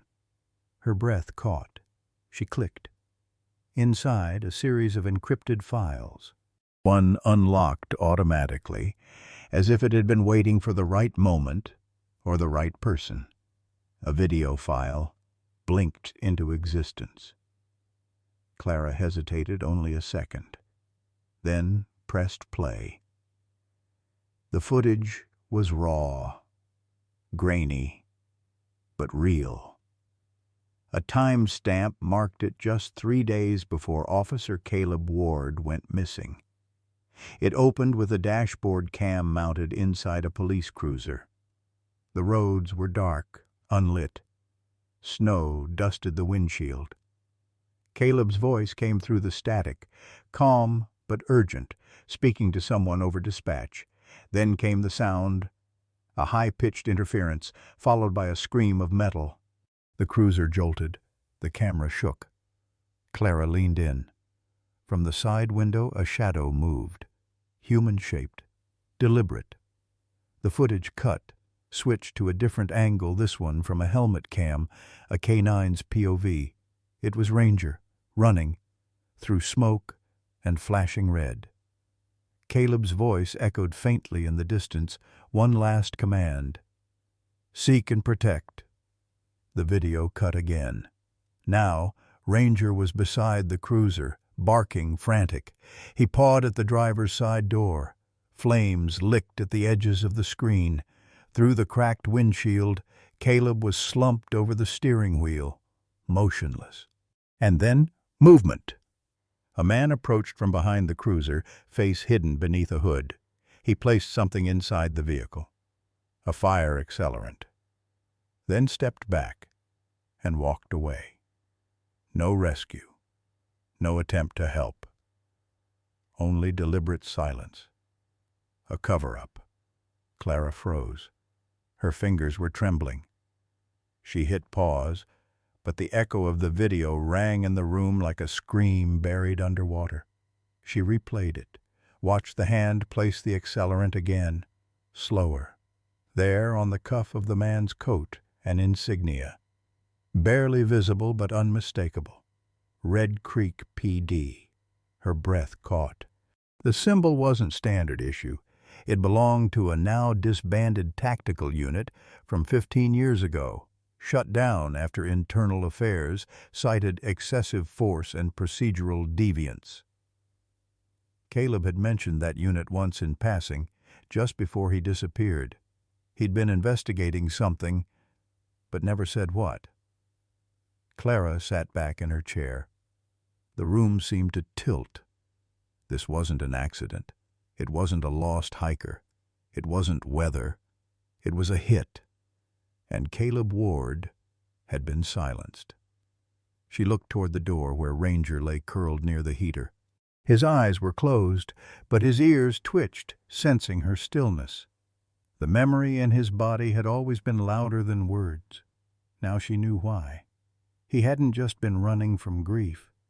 He'd been running with the last command of a dead man echoing in his bones. Clara turned back to the screen and hit download. This wouldn't stay buried anymore. That night she walked outside. The snow had crusted over, sharp and reflective, like glass over old wounds. The wind whispered through the trees, and she stood still, gripping the USB in her pocket. Behind her, Ranger emerged. Quiet pause on frozen ground. No leash, no command, just presence. He stopped beside her, nose to the wind. "Your truth's coming out," Clara whispered. "I promise." And this time when she looked at him, he didn't flinch. He looked forward. The coffee in Clara's mug had long gone cold. She hadn't moved in over an hour, just sat there, staring at the yellowing folder spread open on her desk. The printouts from the USB were neatly clipped together. Names, coordinates, dates, but it was the photo tucked into the back that she couldn't stop looking at. Caleb Ward, in full uniform, smiling, one hand on Ranger's back. Behind them, the faded training structures of Echo Ridge, a memory too intact to be coincidence. The storm outside had died, but something heavier lingered, thicker than snow. Clara reached for her phone. She hesitated, thumb hovering over the keypad. Then she dialed. The line rang twice. Then a voice, deep and cautious. "This is Captain Harlan Avery." Clara's throat felt tight. "Captain Avery, my name's Clara Donnell. I run the Red Creek shelter now. I need to ask you about a case from nearly a decade ago. Officer Caleb Ward." There was a long pause on the line. "I was told you're retired," she added. "But you were listed as the commanding officer on his last active report." Another beat of silence. Then, "I remember Caleb," Avery said. His voice softened slightly. "But I don't think you're calling just to talk about a report." Clara closed her eyes. "He didn't die in an accident." She heard the air shift on the other end of the call, like someone had straightened in their seat. "I've seen the footage. It wasn't a crash. It was sabotage. Someone burned him alive in that cruiser and buried the truth under a storm and a lie."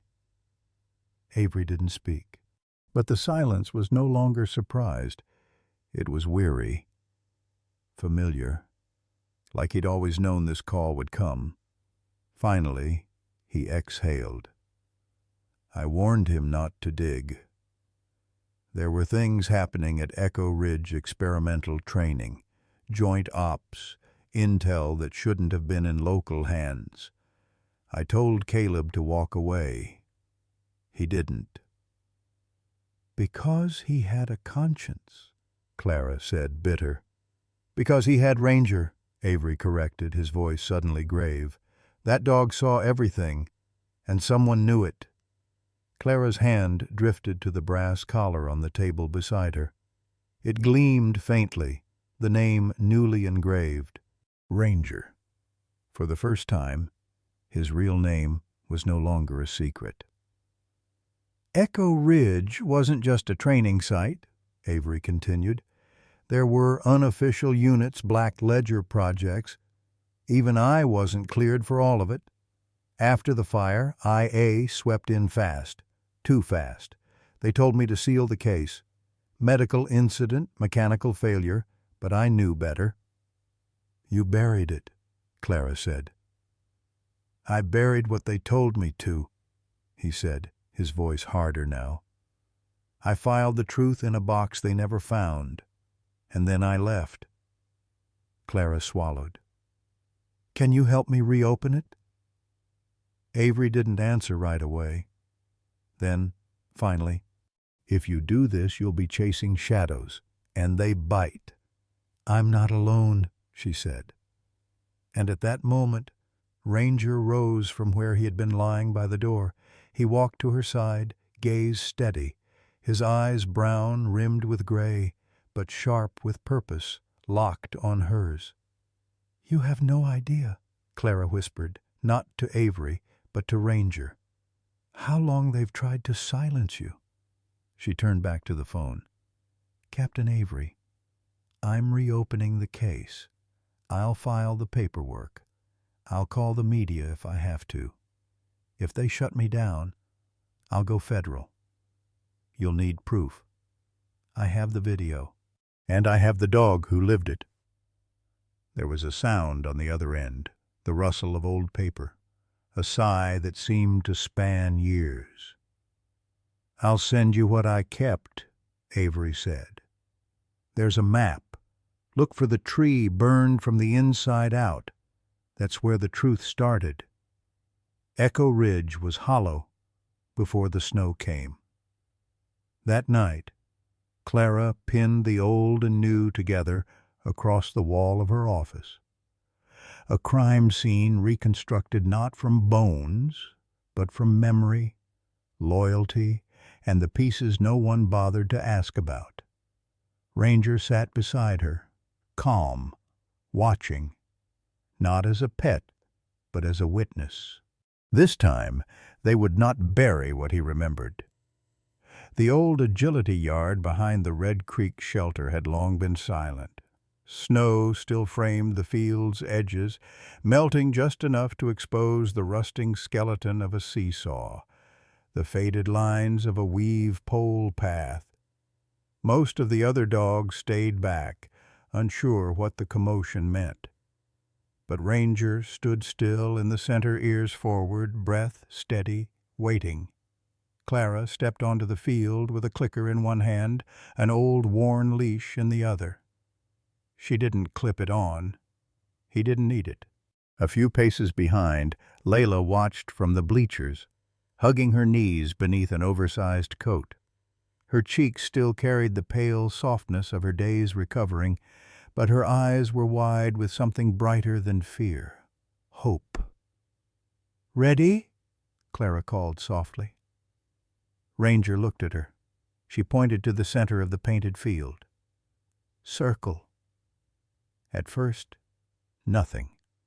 Then one paw moved, then another. Ranger trotted out in a wide arc. His pace was smooth, economical, and exact. Around the central post, then back to her.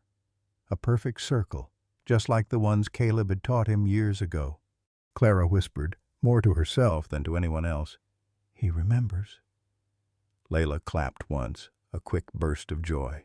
"He did it!" Clara turned to her. "Want to give the next command?" The girl hesitated. Her voice was still raspy from the cold, still unsure if it carried weight in the world again. But she nodded.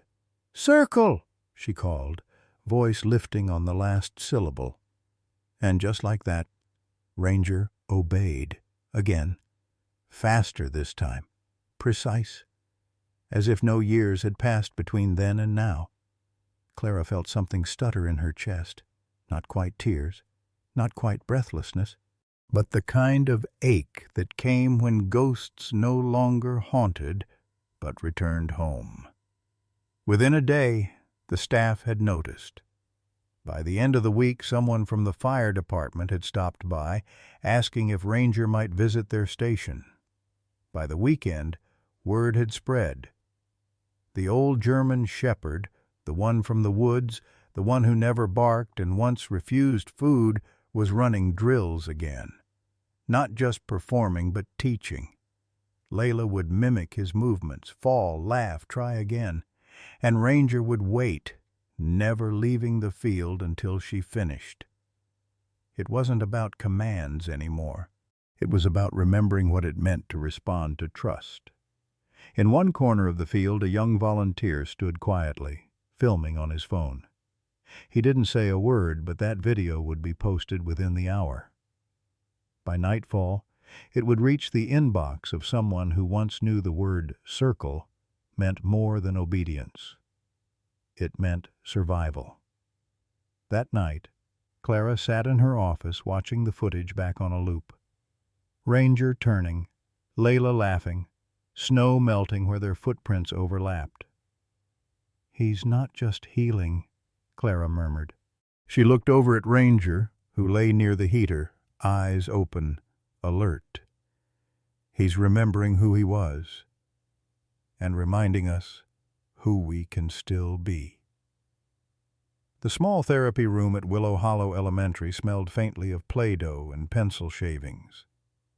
Afternoon light spilled through paper snowflakes taped to the window, casting shadows that danced across the rug. Layla sat cross-legged in a beanbag chair, fingers fiddling with the corner of her sleeve. But her voice Her voice was no longer missing. And then Ranger stopped, looked at the fence, and he didn't even need me to say anything, she said, hands now animated. He just knew the ball was on the other side, like he read my mind or something. The therapist, a soft-spoken woman named Miss Arlene, nodded gently. She didn't take notes anymore. She just listened. "That sounds like he trusts you," Arlene said. Layla paused, thinking. "No," she replied, almost shyly. "I think he feels me." Outside the room, Clara stood in the hallway, pretending to check her phone, but her ears strained for every word. A week ago, Layla wouldn't make eye contact with anyone outside the shelter. 2 weeks ago, she still called every adult ma'am, out of fear she might say the wrong name. But today, she was telling stories. Across town, the Veteran Community Center sat quiet, tucked between a library and a shuttered diner. The windows were old, but someone had cleaned them recently. Inside, the chairs in the group circle had been rearranged extra space for a four-legged guest. Ranger walked in slowly at first, sniffing the floor with that careful, measured gait of a working dog. He didn't wag. He didn't jump. He simply observed, scanned. Then he stopped beside a man in his 60s. The man's leg bounced restlessly, sleeve rolled up just enough to reveal a fading army tattoo. Ranger lowered his body, ears halfway back. The man's leg stopped. A silence passed. And then, in a gravel-rough voice that cracked slightly at the edges, the man muttered, "Had one like you in '05. Saved my ass in Mosul." Ranger didn't move. "He was quieter, though," the man added. That drew a chuckle from the group. Clara, standing by the door, didn't interrupt. She simply nodded to the program coordinator and stepped back. These weren't dog tricks. These were recognitions between those who had walked into fire and those who had run in first. By late February, the town had changed. At the school library, one wall now featured a display. Layla and Ranger, a story of courage. Crayon drawings of a girl and her dog under snowy trees filled the corkboard. One of them showed Ranger curled around her like a crescent moon. At the community center, attendance for veteran sessions had doubled. Some came just to sit near Ranger. A few, who hadn't spoken much since deployment, began to share only when Ranger was there. And in the local paper, a photo appeared. Layla, walking beside Ranger in a school hallway, her hand resting gently on his back. The caption read simply, "Healing moves in pairs." That night, Clara sat alone at her desk, sifting through new volunteer forms. Someone had scrawled across one in neat cursive, "I served with K9s. If you ever need help with training, I'll be there." She looked across the room, where Ranger lay curled on an old blanket. His eyes were half closed, but his ears twitched at every sound from outside. "You're building something here," she whispered. "Not just memory, not just legend." Her voice softened. "You're giving people a reason to come back." From the other side of the shelter, Layla's laughter echoed free, full, unafraid. Ranger opened one eye, and for a moment the world felt like it was breathing again. It began with silence, the kind that settles in the corners of a cold office when truth is inconvenient. Clara sat across from a district liaison in a beige government building, a thick manila folder clutched in her hands. Inside were screenshots, GPS logs, and the burned footage from the USB Caleb's final moments, the cruiser fire, Ranger's panicked escape. Irrefutable. The liaison, a man named Ellison, flipped through the file with fingers that barely creased the pages. His expression remained unreadable, a half mask of bureaucratic detachment. "I'm not saying this isn't compelling," he finally said, voice low and practiced. "But it's circumstantial. Some of this could be misinterpreted." Clara leaned forward, her voice tight. "That man died in uniform, and you buried it under vehicle malfunction and handler error. He didn't fail. He was silenced." Ellison sighed, closed the file. "You're asking us to exhume a closed case tied to internal politics, old money, and a training program that's been defunded for years." "I'm not asking," she replied, standing now. "I'm telling you, I'll go public." She didn't shout. She didn't need to. Her calm was sharper than anger.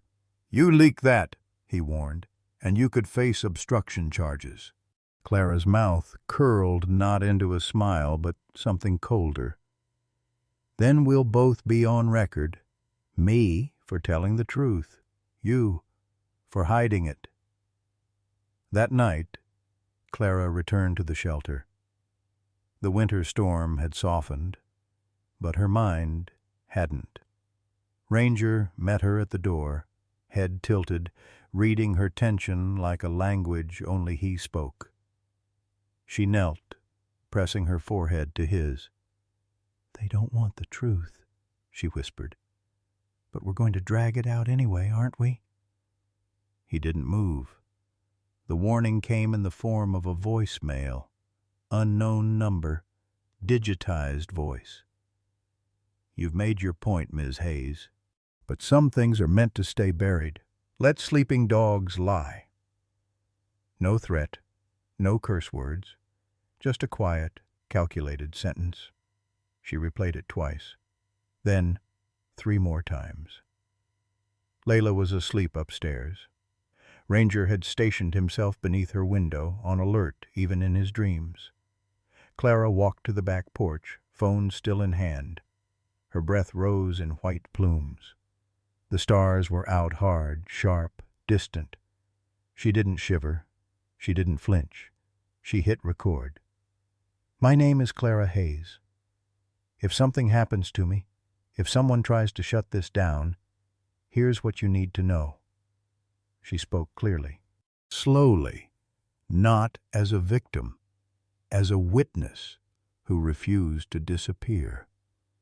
Inside, Ranger stirred. His ears flicked toward the glass. His name was no longer Ash, no longer a ghost. He was Ranger, and ghosts don't sleep when the living still need answers. They stood at the edge of a forgotten turnoff just outside Echo Ridge, where the forest broke open like an old wound. Snow had melted in streaks here, frost giving way to blackened bark, warped metal, and silence. This was where it happened, where a cruiser burned, and a name was buried beneath excuses. Clara stepped cautiously down the embankment, her boots crunching through half-frozen underbrush. Ranger followed close behind, his movements slower but precise. He paused at the clearing, nose lifted into a breeze heavy with ash memory. She didn't speak right away. The place felt sacred, not in a holy sense, but like a scar on skin you don't touch without permission. "You remember this, don't you?" Clara finally said, kneeling near the rim of the blast site. The earth here was discolored, like it had never fully healed. "This is where they said Caleb died." Ranger didn't whine. He didn't growl.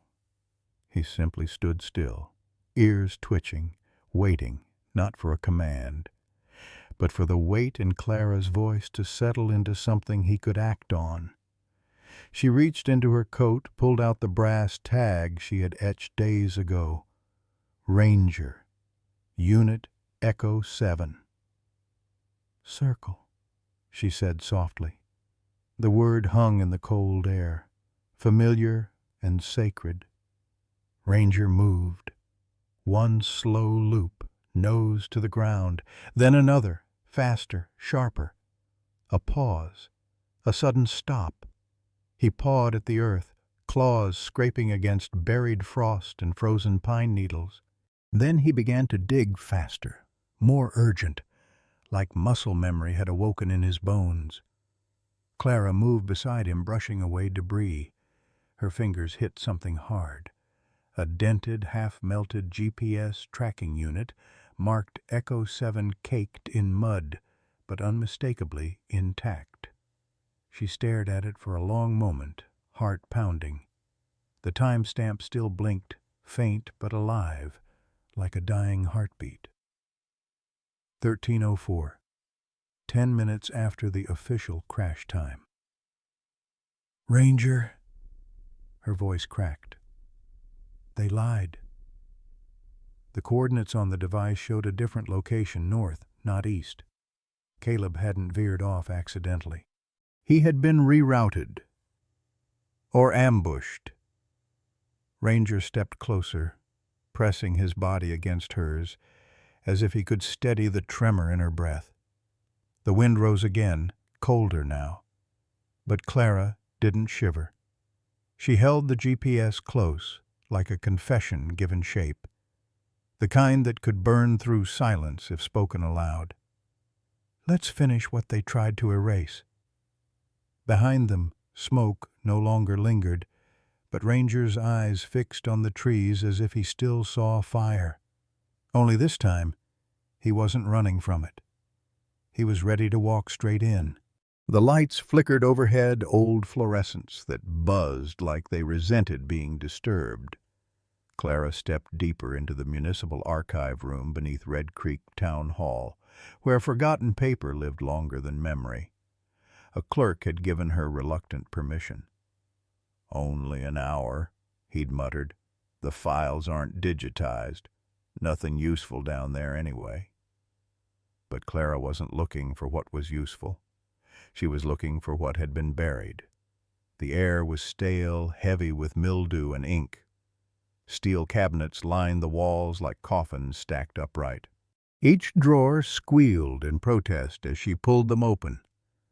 Ranger waited upstairs, too large, too alive for this place of ghosts. She moved by instinct, scanning for the year, 2015, the year Caleb died. The file folders were mismatched and hand-labeled, some water-stained, others torn at the edges. Then, halfway down the third drawer, she found it. Echo Ridge, K9. Incident. Preliminary debrief. Restricted. She froze. The file was thin. Too thin for a death involving an officer, a cruiser, and a K9. Just 7 pages. 3 were boilerplate. 1 had been removed, its tab still dangling like a tooth ripped out. But page 5. Clara's breath caught. It was a requisition form, standard equipment swap authorization. It listed cruiser radio logs, K9 GPS sync override, and 1 key name scribbled in thick black pen, Captain Mason T. Greaves. Her stomach dropped. Mason Greaves, the same man now plastered on campaign signs across town. Eyes noble, slogan simple. Red Creek deserves truth. He'd been Caleb's supervisor, the man who told Clara the crash was freak mechanical failure, the man who insisted Ranger had run wild and disappeared, the man who was now running for mayor. And here, clear as day, was his signature, authorizing the override that rerouted the GPS, the same signal Ranger had just unearthed in the field. She snapped a photo with shaking hands. Her reflection in the glass door behind her looked older, like truth aged the skin before it freed the soul. A whisper rose behind her, just settling dust, or maybe the building itself exhaling after holding in too much for too long. She didn't need to open more drawers. She had what she came for. As she climbed the stairs back into daylight, Ranger stood waiting at the top, ears pricked, not just alert, but expectant. as if he knew something had shifted. Clara met his gaze and whispered, "They used you too." The doors of the town hall closed behind them with a hollow thud. This wasn't just about justice anymore. This was about truth weaponized, and the people who thought no one would dig far enough to find it. The chairs in Red Creek's community hall didn't match, some metal-legged, some wooden, all pulled from school basements or storage closets too dusty to catalog. But every one of them was filled. Dusk bled softly through the windows, casting the room in amber light. Shadows flickered along the walls as Clara stepped to the front, her palms visibly trembling. Ranger sat beside her, still as stone, ears angled toward the silence. A projector hummed. The USB, the burned file, had been plugged into an old laptop, now duct-taped to a borrowed speaker. This wasn't a courtroom. But what was about to play? It was evidence. Clara didn't give a speech. She only said, "Some of you knew my brother. Some thought you did. This is what they didn't want us to see." Then she hit play. First came static, then shaky dash cam footage. Caleb's voice, calm but wary, filled the room. "Copy that. But something's off with the route mapping. I'm heading to Echo Ridge manually. I've got Ranger with me." The silence in the room became holy. The timestamp flickered. Another angle interior. Caleb tapping the console. The GPS reroutes mid-sentence. Then a flash. A muffled sound like an explosion. Cut. Then the helmet cam. Blurry. Ranger barking frantically. The cruiser flipped. Caleb crawling out, coughing blood. His last words whispered and wet. "Tell Clara I didn't run. They turned it off. They turned me off." The footage cut to black. A woman sobbed openly. An older man covered his face. No one moved, except Ranger. He stood, walked forward to the center of the room, slow and deliberate. Then he barked once, sharp, echoing like a gavel. After, he sat shoulders squared, gaze fixed ahead, as if to say, "Now decide." No one questioned who he was anymore. Clara stepped forward again. Her voice didn't shake this time. "We have a choice. Pretend this never happened, or reopen the Echo Ridge file, not for me, not just for Caleb, but for every voice they silenced." A hand rose. Then another. And another. It wasn't unanimous, but it was enough. A quiet vote passed. Red Creek would formally request a state-level investigation. The truth, long buried, was being exhumed. As the projector cooled and chairs scraped against the floor, Ranger walked to Clara's side and leaned gently against her leg, not in fear, but in solidarity. Outside, the last of the sun slipped behind the hills, and in the amber hush of dusk the town finally remembered what it meant to listen to the truth, even when it barked. The wind that morning was gentle, the kind that tugged at jackets and lifted fallen leaves just high enough to remind people it was autumn. A makeshift stage had been set up on the lawn behind the town's memorial square, right beneath the old cedar tree where officers used to line up for roll call. Now, beneath that same canopy, a different kind of honor was about to unfold. Clara adjusted the small brass tag on Ranger's collar, the one engraved just weeks ago. Ranger, Echo Ridge Unit, never forgotten. He stood at her side, perfectly still in his harness, though no longer bound by it. This was not a deployment. This was a return. The mayor spoke first. A few dignitaries followed, each offering neat, polite words. But no one truly breathed until Clara stepped aside and gently nudged the mic down to a child's height. Layla. The hush was instant. She held a small folded paper with both hands creased, slightly smudged from nervous fingers. But when she looked up, her voice was clear, not loud, just certain. "Hi, my name is Layla. I used to be very quiet." A murmur of warmth moved through the crowd. She looked at Ranger, eyes soft but unwavering. "People say he saved me. That's true. He found me when I was cold and lost, but that's not why he's a hero." A pause. One small breath. "He didn't just save me. He remembered Dad." A silence fell so deep it could have caught snowfall. Clara blinked hard, her hand brushing her cheek. A former officer, once skeptical, lowered his head. Ranger didn't move, but his tail gave one slow thump against the stage floor, the kind of acknowledgement no words could match. Layla finished. "He came back when everyone thought he was gone. He remembered what mattered even when people forgot. That's what heroes do." There was no applause at first, just the sound of breath being held and then released. And when it came, the clapping was not loud, but layered with something heavier: grief, gratitude, grace. A retired sergeant approached with a velvet box. Inside Ranger's service medal, reissued and upgraded. But this time, it wasn't pinned to a uniform. It was gently fastened to his harness by Layla herself, her fingers sure.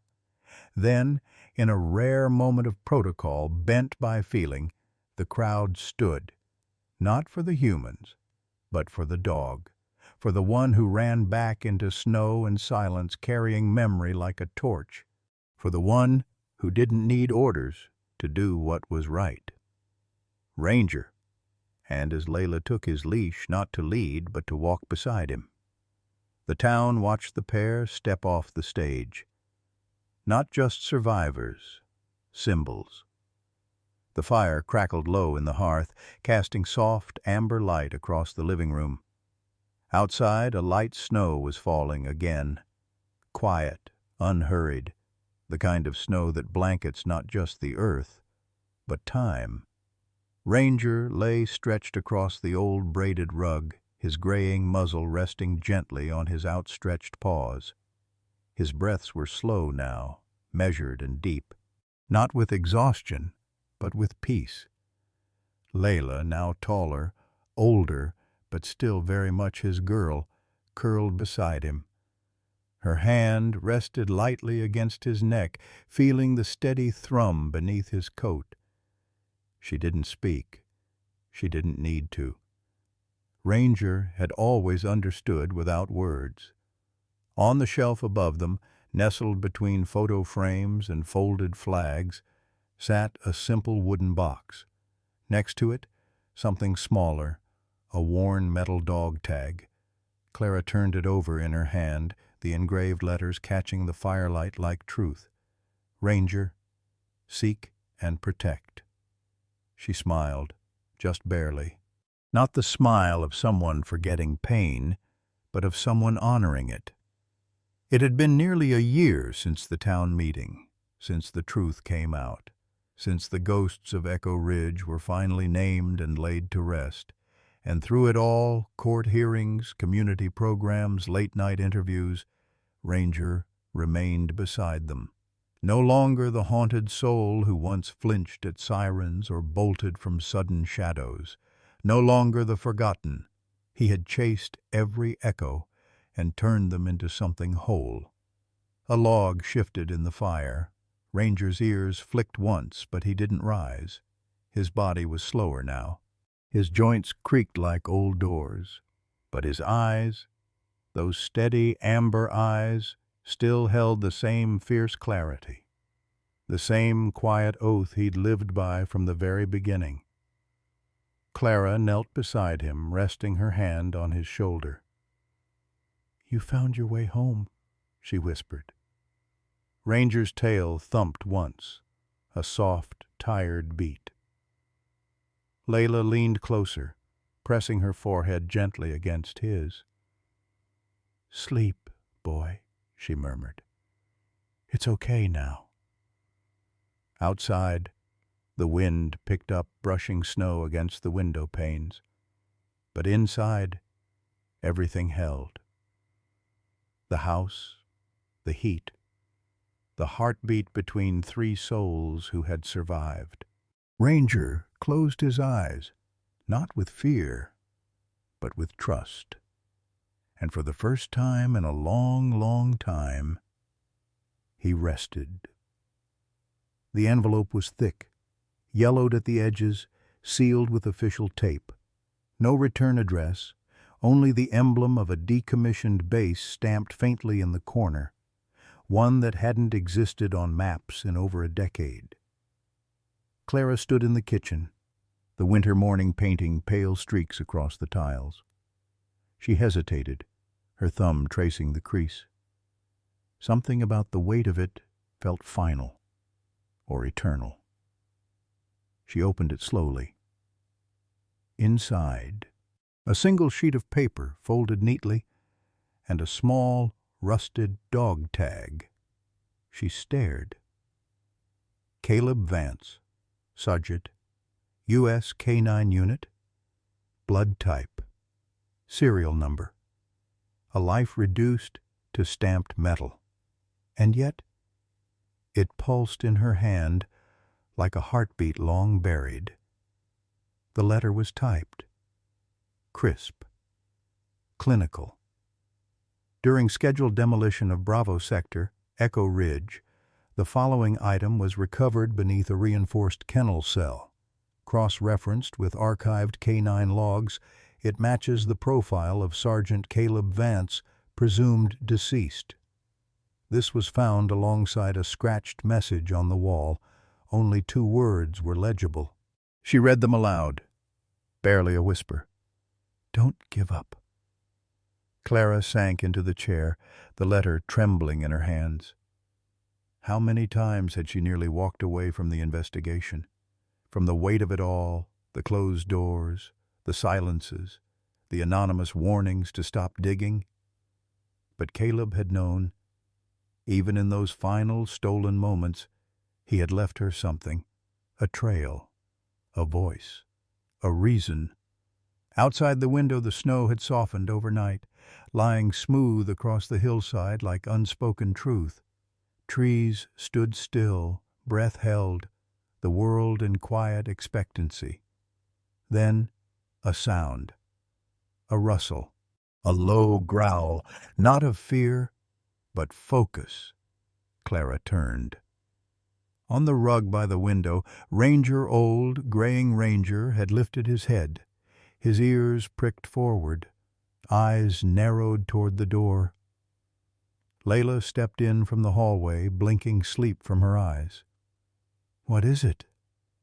Clara didn't answer right away, because she didn't know, but the silence felt different, charged, like an echo returning home, like footsteps buried in snow. She stood, the tag still in her hand. Ranger was on his feet now, slow but steady, his gaze locked on the horizon. The door remained shut. But someone was coming, and deep in her chest, Clara knew. The story wasn't over, not yet. In a world that often forgets, stories like Ranger's remind us what truly endures: loyalty, courage, and the quiet power of connection. This isn't just a tale about a German shepherd, it's about second chances, the bonds that heal, and the voices that refuse to be silenced. Ranger may have carried scars, but he also carried purpose. Through snowfields, buried truths, and silent nights, he never stopped protecting.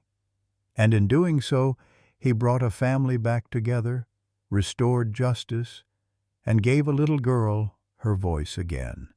German shepherds, like Ranger, are more than dogs. They are protectors, companions, and silent witnesses to our greatest losses and most profound hopes.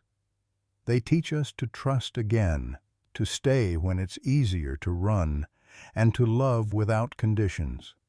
Their devotion is not measured in commands obeyed, but in hearts saved. Let this story serve as a reminder. Even in the darkest winters, warmth can be found in a heartbeat curled beside you. Sometimes, the most broken souls carry the brightest light. And sometimes, a dog is not just a dog, but the bridge between what was lost and what might still be found. Love them. Listen to them. They remember everything.